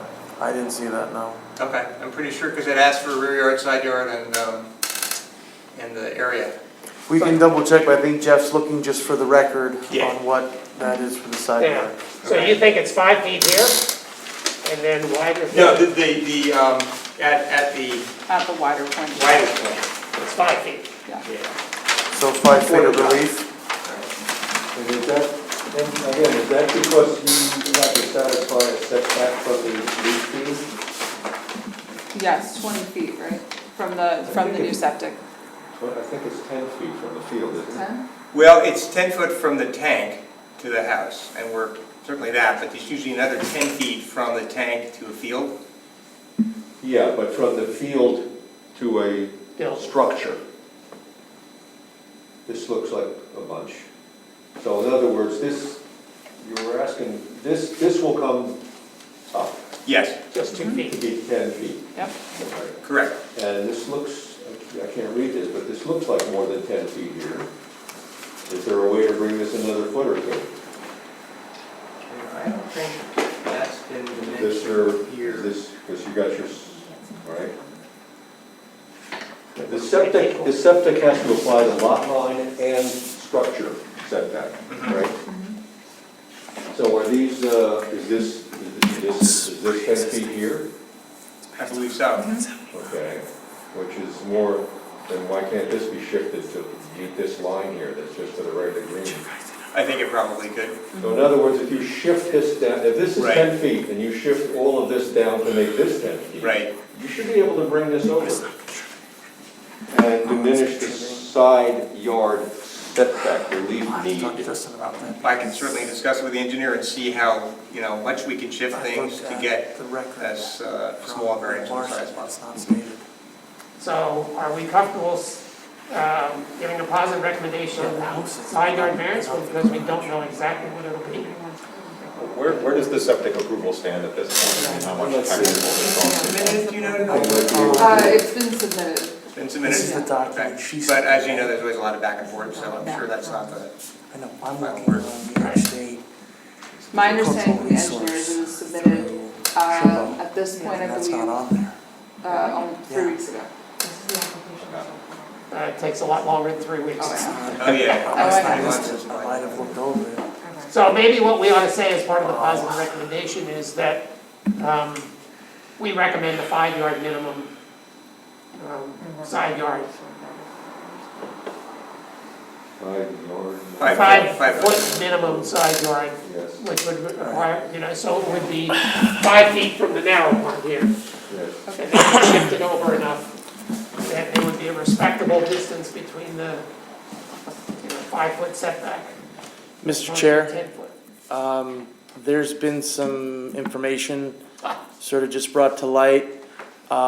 Because the village did the historic review to expand the historic district, apparently under the 2020 version from Neil Larson, the existing one-story barn potentially was added as a contributing structure. So I think it would be necessary for the board to possibly add a condition to this, that the ZEO review the legality behind this, or the planning and zoning attorney review the legality behind this, because obviously if in fact this is technically an historic structure and it's being demolished, this would be subject for an historic demolition permit under Chapter 64. So you said potentially. Potentially, it's unclear if what is filed up in SHPO reflects the document that was just shown to me. Okay.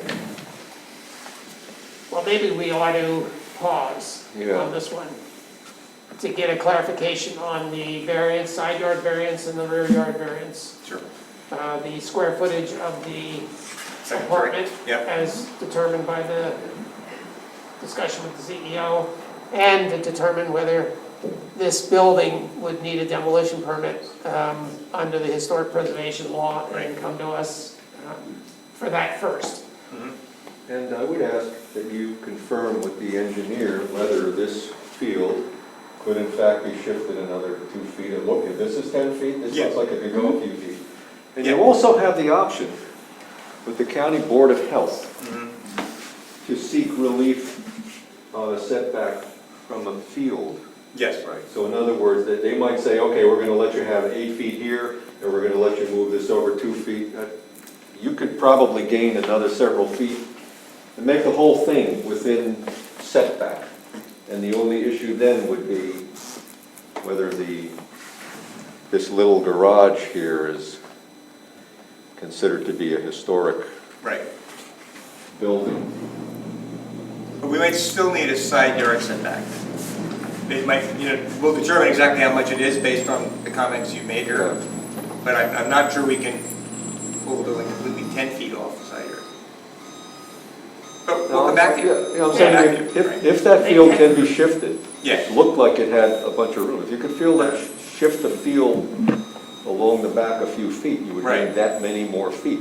Yeah, no, I understand. And maybe you'd only be asking for 1 foot or 2 Sure. foot. No, I know the standard is the minimum variance possible or appropriate, so yeah, that's fine.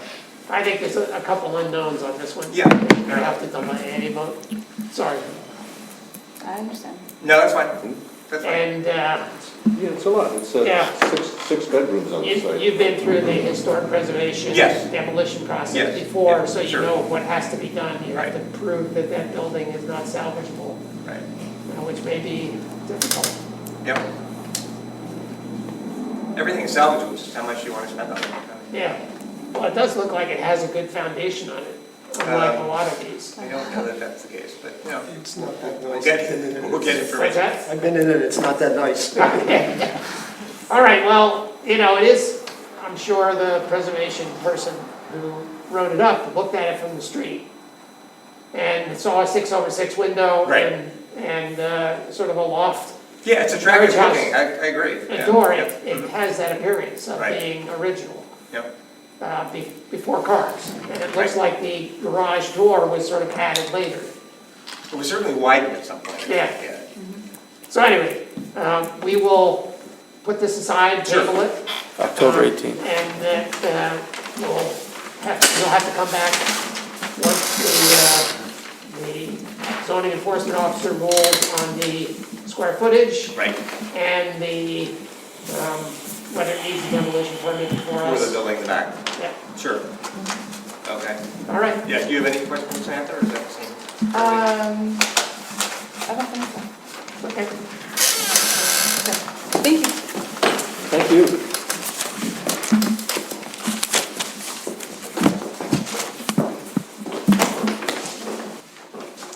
Next item on the agenda is 14 South Street.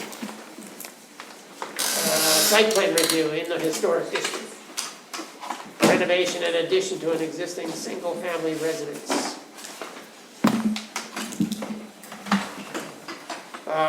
One other thing I meant to mention, Yeah, when you redo the driveway, yes, we like to see the sidewalk go across the driveway. Yes. Rather than being interrupted by asphalt. right. So sort of figure on that. Absolutely. Maybe a site plan issue that would come I'm up. familiar with that. That's the preference of the planning board. Okay. Right, so 14 South Street, many. Oh, you're here for that too, okay. Many of you know this house that John and Mary Honey lived in. And more recently it was John Vincent. John Vincent and Linda Vincent were the last owners. They put an addition on the west side, just on piers. Not a particularly attractive addition. The proposal here is we're not changing very much on the front. We want to put usable space above the garage, and so we're proposing a couple of sort of eyebrow-type windows above that, which I know can solve the concerns about horizontal windows, but of course eyebrow windows tend to be horizontal. And on the west side, we want to rebuild the addition that John Vince put on to give it a proper foundation and to raise the eave so we can get usable space above it too. And we're proposing a single dormer in the front on that side. This house has had kind of an interesting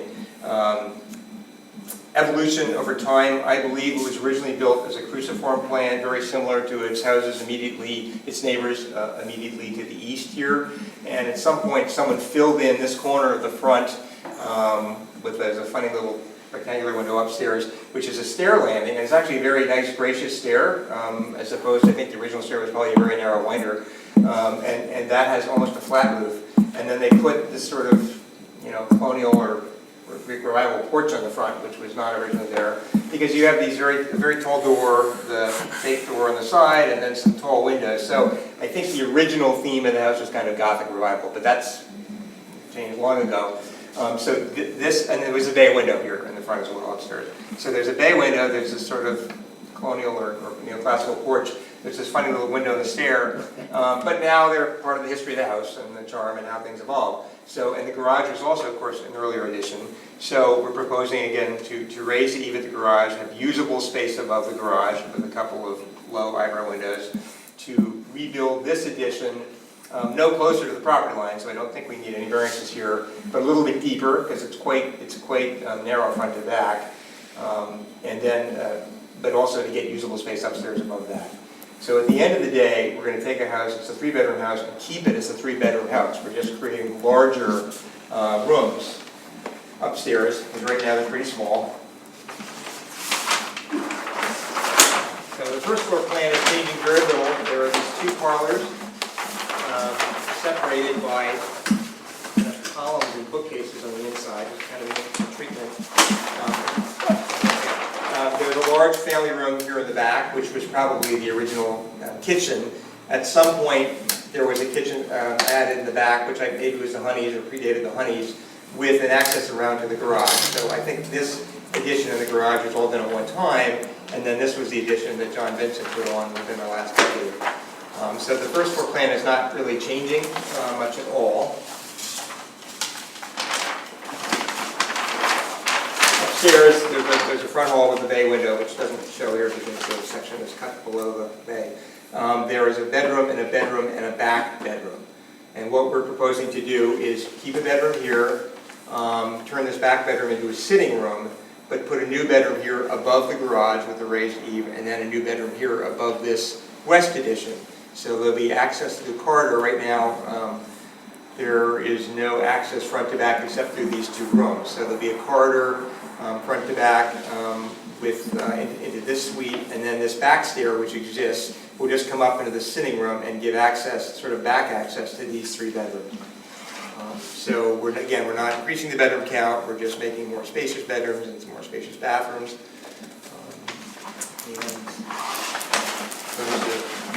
Look like there's some elevations, but in terms of the renderings from the front, you're seeing the eave raised here with the low windows. You're seeing the addition here, very kind of squat windows replaced with French doors, and then the eave raised to pretty much match the garage with a single dormer in the front. And around the back, adding a little more glass. There is more glass now, but replacing the doors with some more glass, basically, and because it's the back of the house, we don't have as many muntins there. The windows had divided lights. The French doors and sliding doors proposed not to so much, but with balconies. So right now there's a covered porch here with just a roof above, and there's an open deck here, both with railings and steps down to grade. The proposal is to put a deck above this, so there's a balcony above, so this becomes a covered porch as well, off the dining room, and then off the back of the kitchen to retain a covered porch, but to put an open balcony above. So that's the... This is well back from the lake, right? What's that? This is well back, set back from the lake? It's well back from the lake, right, if I come back to the site plan.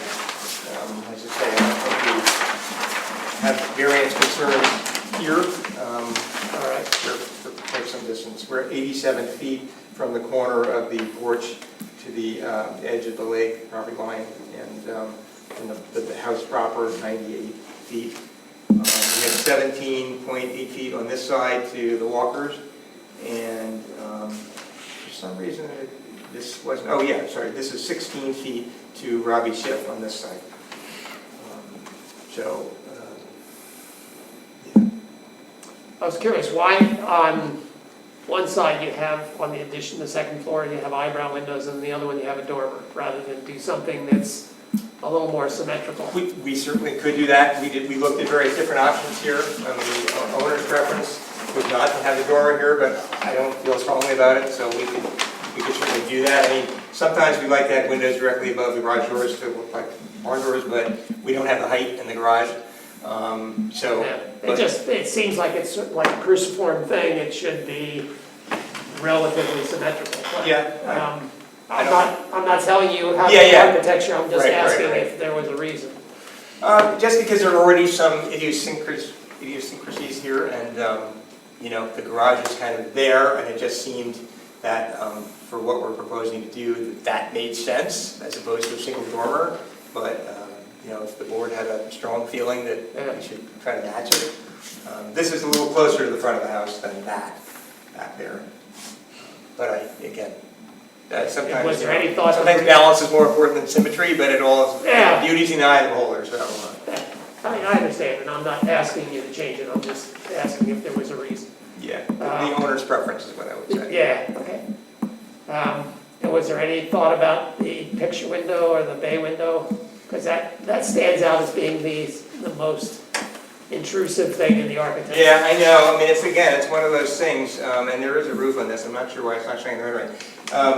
It's one of those things where with any old house, it's been modified over time, and how much do you undo? And if I had clear evidence as to what was here before, I could say, well, why don't we do that? But the historic district listing shows the porch and the bay window and a rectangular window here. So, and in fact, it notes it. It's funny, it looks like something was erased on that, but there was some comment made about the added porch and the added bay, and I don't know whether there was something that said, I have no idea what it said, but there was some word before that, an adjective, that somebody decided to take out. But anyway, it was there when it was nominated to the National Register. So, and I don't have any earlier evidence of what was there, unfortunately, other than opening up the wall, and I would suspect that probably would have destroyed a lot of that. I had a couple site plan questions. Yeah.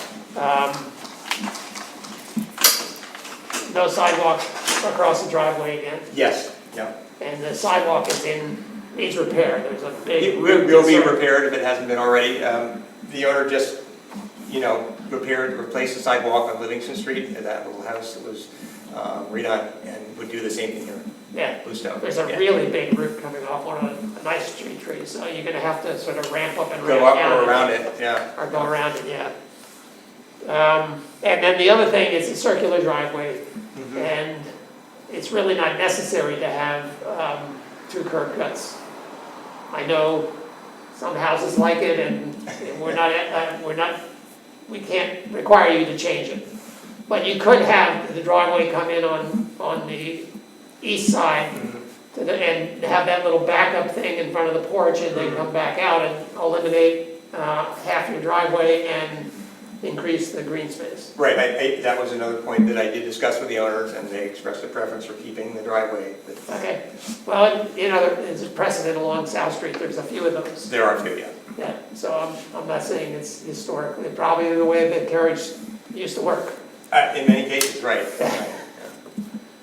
So that was my only other thought. Understood, and I anticipated those questions being raised. And then you said a stone foundation?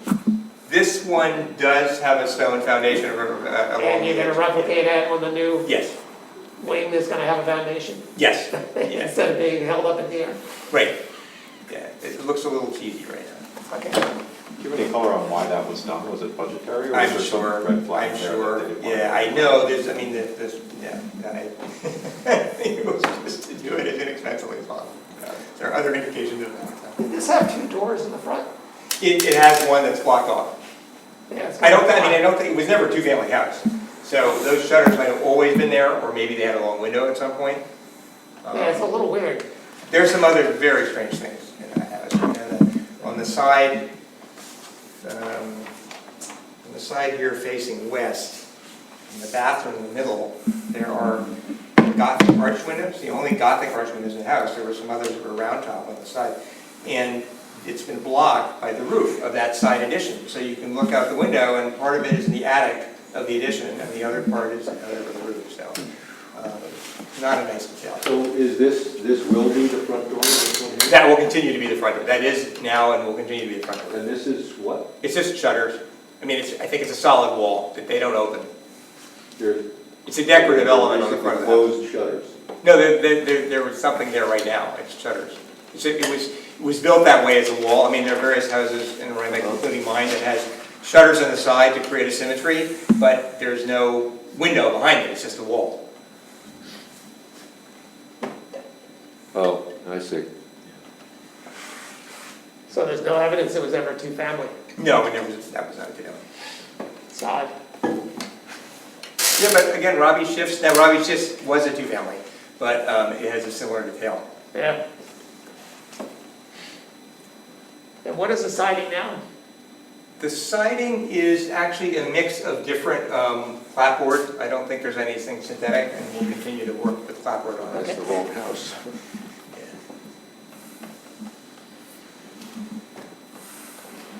Any other comments?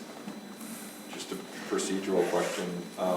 With the historic district and a house that's on the lake, do we have any obligation to think about the rear elevation of the Yeah, I house? think we have a obligation to think about it, but not to maybe consider it as historic, because almost every house along that lake has additions in the rear. And the lake, is the lake public space? I'm not sure. The lake itself is public space. On the far side of the lake, on the south side, there is a little park area. Yeah. So if you're there with field glasses, you could probably see it. And I don't know if anybody can launch a boat up there or not. You can, but almost nobody does anymore. Yeah, there are a few Much residual more public docks. space 50, 70 years ago. Yeah. Although the new dock has become pretty popular. It's not surprising. Yeah. Yeah. But it's not designed as it's designed as a fishing, handicap fishing. It doesn't have a space where you can actually pull up a rowboat or something. No, but people seem to manage to do it. You see Yeah. a fair amount of, well, definitely Probably kayaks. people and launch canoes and- kayaks and Yeah, stuff. the occasional rowboat. Yeah. Is that at the park? The new park, yeah. I don't remember if there's actually a ramp that allows you to launch, a boat launch, or if people are just somehow maneuvering it down the new floating dock to get in the water. I'm pretty sure they don't want to encourage power boats. In fact, they're probably No power prohibited, boats. you know. Yeah. Just be canoes, kayaks, and maybe rowboat or something. Yeah. Seems to be popular for paddleboard because it's so calm. Right. And there is a significant amount of deck space in the back. The thought was that the railings also would tend to break up the, the appearance of the glass. It sort of looks like a two-family from the back. Two-family. And there's no variance request. There are no variances. In fact, the zoning officer sent a letter today saying that he... In light of the, we have to decide whether how much review we need a public hearing on this. That's Yeah. up to you guys. We sometimes do and sometimes don't. I Usually understand. it's whether there's some controversy, whether there's a bunch of people in the audience interested or not. Right. I think it might be a good idea in this case because it is a historic district house and it does have lake frontage and the neighbors may care, I don't know. So we can schedule a public hearing for next month. I think it's probably a good idea to have, unless there's only minor changes to a house, to have a public hearing on a house in the historic district, and this has some significant changes from the street. It's not a pristine house, in which you're as concerned about historic integrity as other ones. but it's still in the historic district, and I think it'd be a good idea to have a public hearing. Does anybody object? I agree. I'm with you. So maybe we can schedule a public hearing for the 18th, or whatever it is, the 18th. And we should be able to vote after that, I would imagine, unless something comes up at the public. Yeah, I mean, the owner's spoken to the neighbors, so they'll probably come because people are already interested to know what's going on, you know? Yeah. But yeah, that's fine, I don't, Can I just get a motion, Chip? So I'll make a motion to have a public hearing on the October 18th on the site plan and historic preservation considerations. Second. All those in favor? Aye. Aye. Okay. thank you.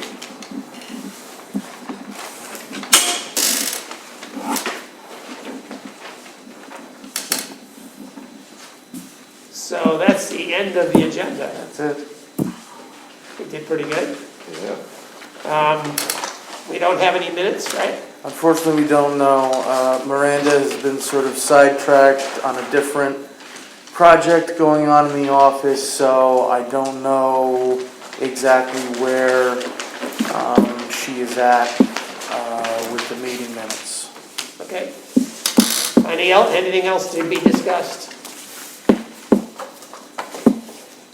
I asked Ryan Chesney, we wanted a fence up. Did you look that up and find out when we did that? I have to look into the minutes because it's not, I tried looking at the video recording over Zoom and there's feedback, the audio isn't that great. I think we did So- that before COVID. No, it was over COVID because Chesney was there, and I think someone else was there, but Chesney was definitely there over Zoom, so I will find those minutes and check the date on that. Did you get any response from the CEO on Colneggy? Because 5 trees came down next to me, and I thought he was gonna do them all, and that we still have 2 dead ones next to Sama and 1 on the street that the village planted. Sure, so I briefly discussed with the CEO, he would prefer to see the report from Mal Carney before he goes into specific site plan stuff. He just wants some sort of facts from Mal Carney first before he really dives into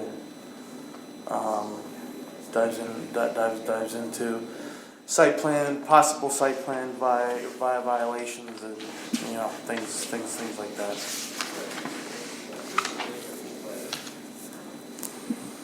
What's going on with, over here, with the village, with the Buckley Center, Buckley Building, anything? I don't have anything. All that I know is that the tie and bond was at the last village board meeting, and I believe there's a report on the website of what they were hired to do and what they concluded from that. Yeah, there's a preliminary report, just a 1 or 2 pager. Yep. On what the independent planner who looked at the... And that's on the village website? If you can't find it on the village website, obviously reach out and contact Martine, I'm sure. It's in a PDF, I'm sure she can email it over. Yeah, I think I saw it as a link to the... Was it to the mayor's message? There's one in the mayor's message, and then there's an overall link to the shared drive. Did you ever find a demolition permit application? Still looking, Jeff. Still looking. I haven't forgotten about it. So, it seems to be a lot of sort of signs popping up in the village, advertising signs for the antiques fair, for the some rodeo show. That's long gone, yes. Yeah, and there was another one I saw today about, I don't know, some Halloween thing coming up. So people were putting yard signs, plugging down around the village. The village Comprehensive Plan Committee has one, or a few scattered around too. It just seems like it, you know, those things shouldn't pop up in the village center, I don't think. You know, a public use one is different than a private advertising sign. Bearsville Theater seems to have stuff every week that's on the poles downtown. Yes, I don't know who must live here and work in Bearsville or something and does that. Drives me crazy, all that stuff. Anything else? Ryan, would you just circulate that 810 Chestnut Street determination letter, the one about the contributing structure aspect of the garage that you just got? Yeah, I'll have to look at that, and then obviously I'll have to get Warren here to work with the CEO and figure this all out. Yeah, I'm just And curious to see. hopefully we have something more substantive for the October 18th meeting. The other thing was, I had a note, anything that we see in the zoning code or in the districts that either the language isn't strong enough or anything like that, if you can compile a list, and I will get that list to Lydia and the Comprehensive Plan Committee to review and apply to their ongoing discussions of, you know, the comp plan and things like that. That's something we kind of been touching on here and there over the summer. I mean, it's new for you, Darren, because you just, you know, came on board. You know, there was stuff about, you know, is the section on fences strong enough? Is it clear enough to apply to each of the existing districts? Is there any ambiguity in the code that should be addressed? And obviously this is the opportune time to address it, you know, with the Comprehensive Plan Committee. Something else that I was reminded by a email from Dutchess County Planning, there is action being taken that there potentially might be a fast track process for accessory dwelling units for existing residences. And that essentially there would be a fast track process From the state? from the state and the county due to the reaction to the quote-unquote non-existent housing, to the housing crisis, affordable housing crisis. The governor backed off that. Yes. And I don't anticipate she'll change until at least after the election. Very true, John. What reminded me was a note from Dutchess County Planning and Develop that I believe they're having a webinar on Yes. affordable housing Yes, coming up. and both of those are free. Free. Access from your home. Yes. And the speakers are really good. Yes. So if any of you missed that, I know I sent it out one time. If you can't locate that in your email, just let me know and I will resend it. Beacon and Kingston Beacon just adopted a more streamlined and more flexible ADU law. And Kingston has proposed one in their new zoning. So local governments are really taking a look at accessory apartments and trying to figure out so you don't have these sort of arcane standards that make variances more likely.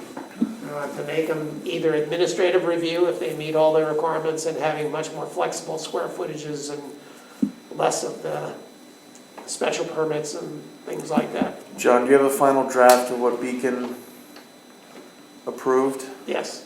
Has it been codified yet? Well, it hasn't been sent to the, well, it might have been. It was adopted a week ago. Okay. Because I'm sure probably Lydia and them are going to want to see It was that. a 4-3 vote. Wow. After a year of fighting with them to get them to adopt it. Oh my gosh. What about the Kingston one? Do you have?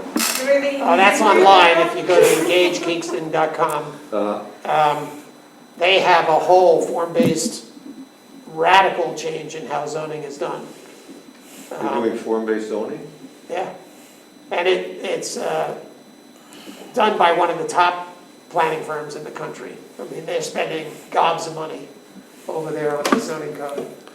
And it's Probably a reaction to the mass purchase of the commercial places like the t-shirt factory over there. There's some other commercial zones that were kind of abandoned, and you had this influx of just housing that obviously the normal person working in Kingston could not afford.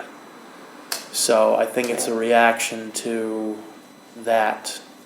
It's a very interesting code, so it's worth sort of looking at. And they did a bunch of public presentations in which they did visualizations of how it might look, you know, under build-out scenarios and things like that.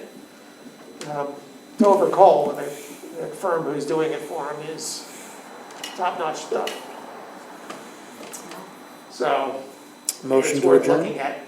Kingston is doing a ton of, they're spending money on planning left and right. It's amazing. Just like us, right?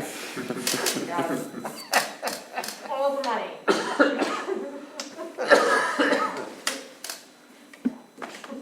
So, Do you have any update, liaison, that you want to share with the The only board? thing, I sent you all an email about this like 5 minutes before this meeting started, but I'm gonna be presenting to the village board on Monday night.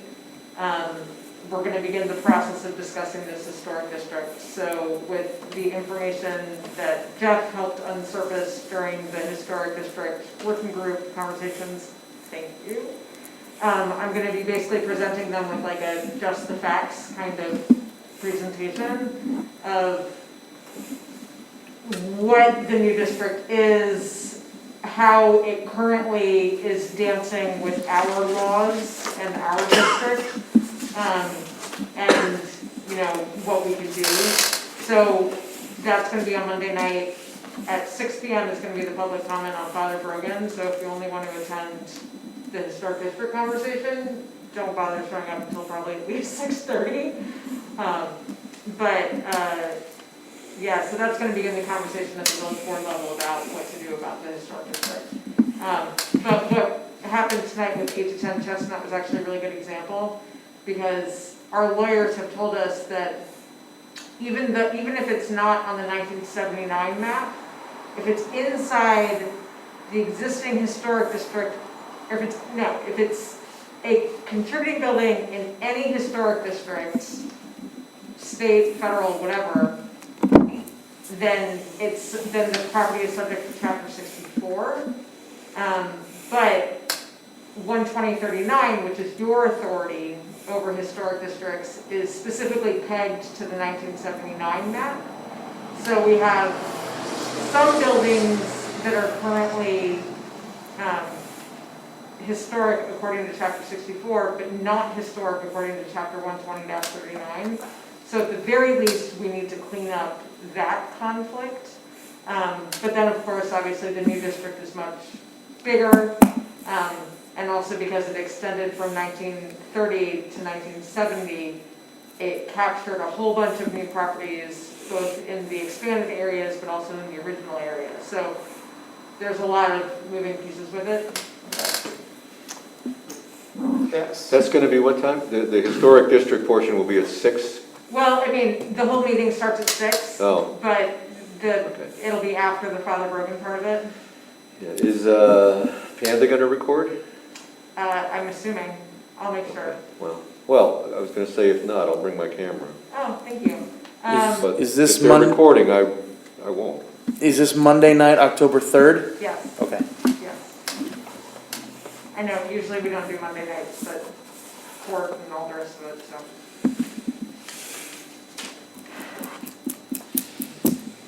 I know, it didn't go as quickly as some people had hoped. 6 o'clock, I would have showed up at 7.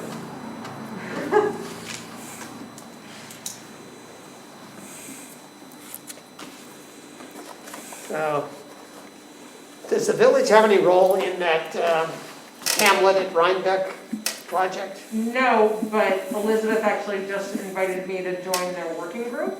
So at least the village will have an ear on the hamlet at Rhinebeck. The only role that we have is water and sewer, but we don't have any kind of, other than, yes, we will sell you water and we will sell you sewer, we don't have any kind of anything with it. They had it was on the agenda of the Rhinebeck Town Board last night. Yeah. And what happened was the Rhinebeck Town Planning Board came back with a fairly lengthy set of concerns about the project. The people representing the developers came back with a very lengthy response, point-by-point response to them. Elizabeth Spinzia made the point strongly that the Rhinebeck Town Board does not share a lot of the concerns that the Rhinebeck Planning Board has. And they don't want the perfect to prevent the good from happening. So the town board at least seemed to me to be very supportive of the project. The approvals are by the town board in this case, right? Yes. Town board is the agent. It was The lead agency? Yes, the town board is the But lead. it still has to go through site plan with the planning board? I don't think so. Yeah, I was completely misinformed. I think the planning board was, so I heard all of my information from the planning board, and this was when they were still hoping to be lead agency, and I think the town board has put the kibosh on that. So they don't have to go to the planning board at all? Nope. Is that planning board letter online somewhere? I can probably find a copy of it for you if you'd like. I'd like to see it. Yeah. I think they might have published it at the town site because it was part of the agenda of the town meeting. I went actually to look at, this was several weeks ago, probably a month ago, and the town board couldn't find the drawings for it. It was like, what do you mean you can't find the drawings for it? So anyway, I just saw the site plan when you sent it to me. And I think it's a terrible site plan. I mean, it's awful. But, you know, there's all sorts of problems with it, but it's, you know, it's on a rocky ledge, and so there's only certain areas where they can build. Yeah. And then you're dealing with one of these sort of affordable housing developers, and so they start with the worst design possible, and then they only get better if you nudge them into Well, it. Ken Carney is one of the best affordable developers. He's really good. He cuts corners when it comes to planning, though, and it's this sort of history. Right. He gets approval, and then he does what he wants. Yeah. But he's a very responsive guy, and I mean, the good thing about it is that it is close enough to the village so that the people who live there can walk into the village. but they can't, because Good there's no point. way to walk. Well, I was actually talking to Elizabeth about that. They're gonna be building, so right now, it comes out on 308 across from the library. The town is gonna make sure to build a sidewalk that connects to the sidewalk. Yeah, but the site plan I saw, it's way over on the north end of the property. It's nowhere near 308. The main entrance and exit, though, is off of 308. Well, I saw an old Yeah. site plan then, because what I saw was a long cul-de-sac off Astor Drive. Oh, yeah. No, that was actually part of what the town was forcing them to do, was to make sure that the entrance was on 308. There are gonna be 2 optional exits on Astor and on,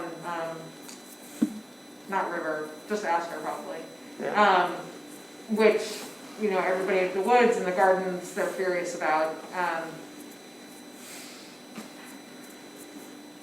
The town planner has made the argument that, like, this is where density currently exists, and so therefore, continuing to add density to that area makes sense, because that way you don't put density somewhere else. It's also where sewer is, and all, so, but, you know, I know that they were working on it for bus routes, like, to make, and, you know, have more green space, and have actually fewer parking spaces. I know the planning board wanted fewer parking spaces to encourage people to not have 2 cars per unit.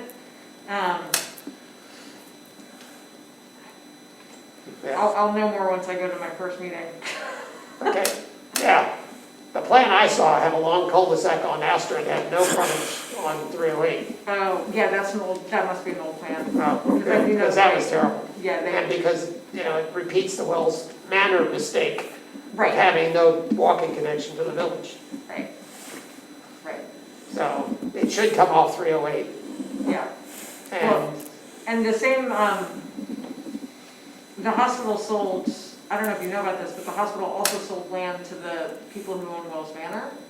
And I believe that they're thinking about expanding Wells Manor, which would involve putting an egress onto 308 as well. and probably on village property. Which would be great, that whole sector over there, you could fit a lot of housing in there and sort of build out an extension of the village, Yeah, all within a quarter-mile walking distance of the village center. right. And it's rough territory, but there's a lot of buildable land in there, if you design it right. Yeah, and the fact that the wastewater system is right there, you know, obviously makes higher density properties easier to build. Yeah. Um, Can you tell me whether the street, when you go to parcel access, the parking lot in Village Green is listed as a public parcel? Really? Yes, not the green itself, but the parking lot aisle. And the road around it, it's sort of, I don't know, I'll ask Rick. Yeah. Because if you go to parcel access, it shows the property, you know, the Village Green is the private property and the housing portion, but the aisle that goes through the parking lot is an extension of the village right away. Huh.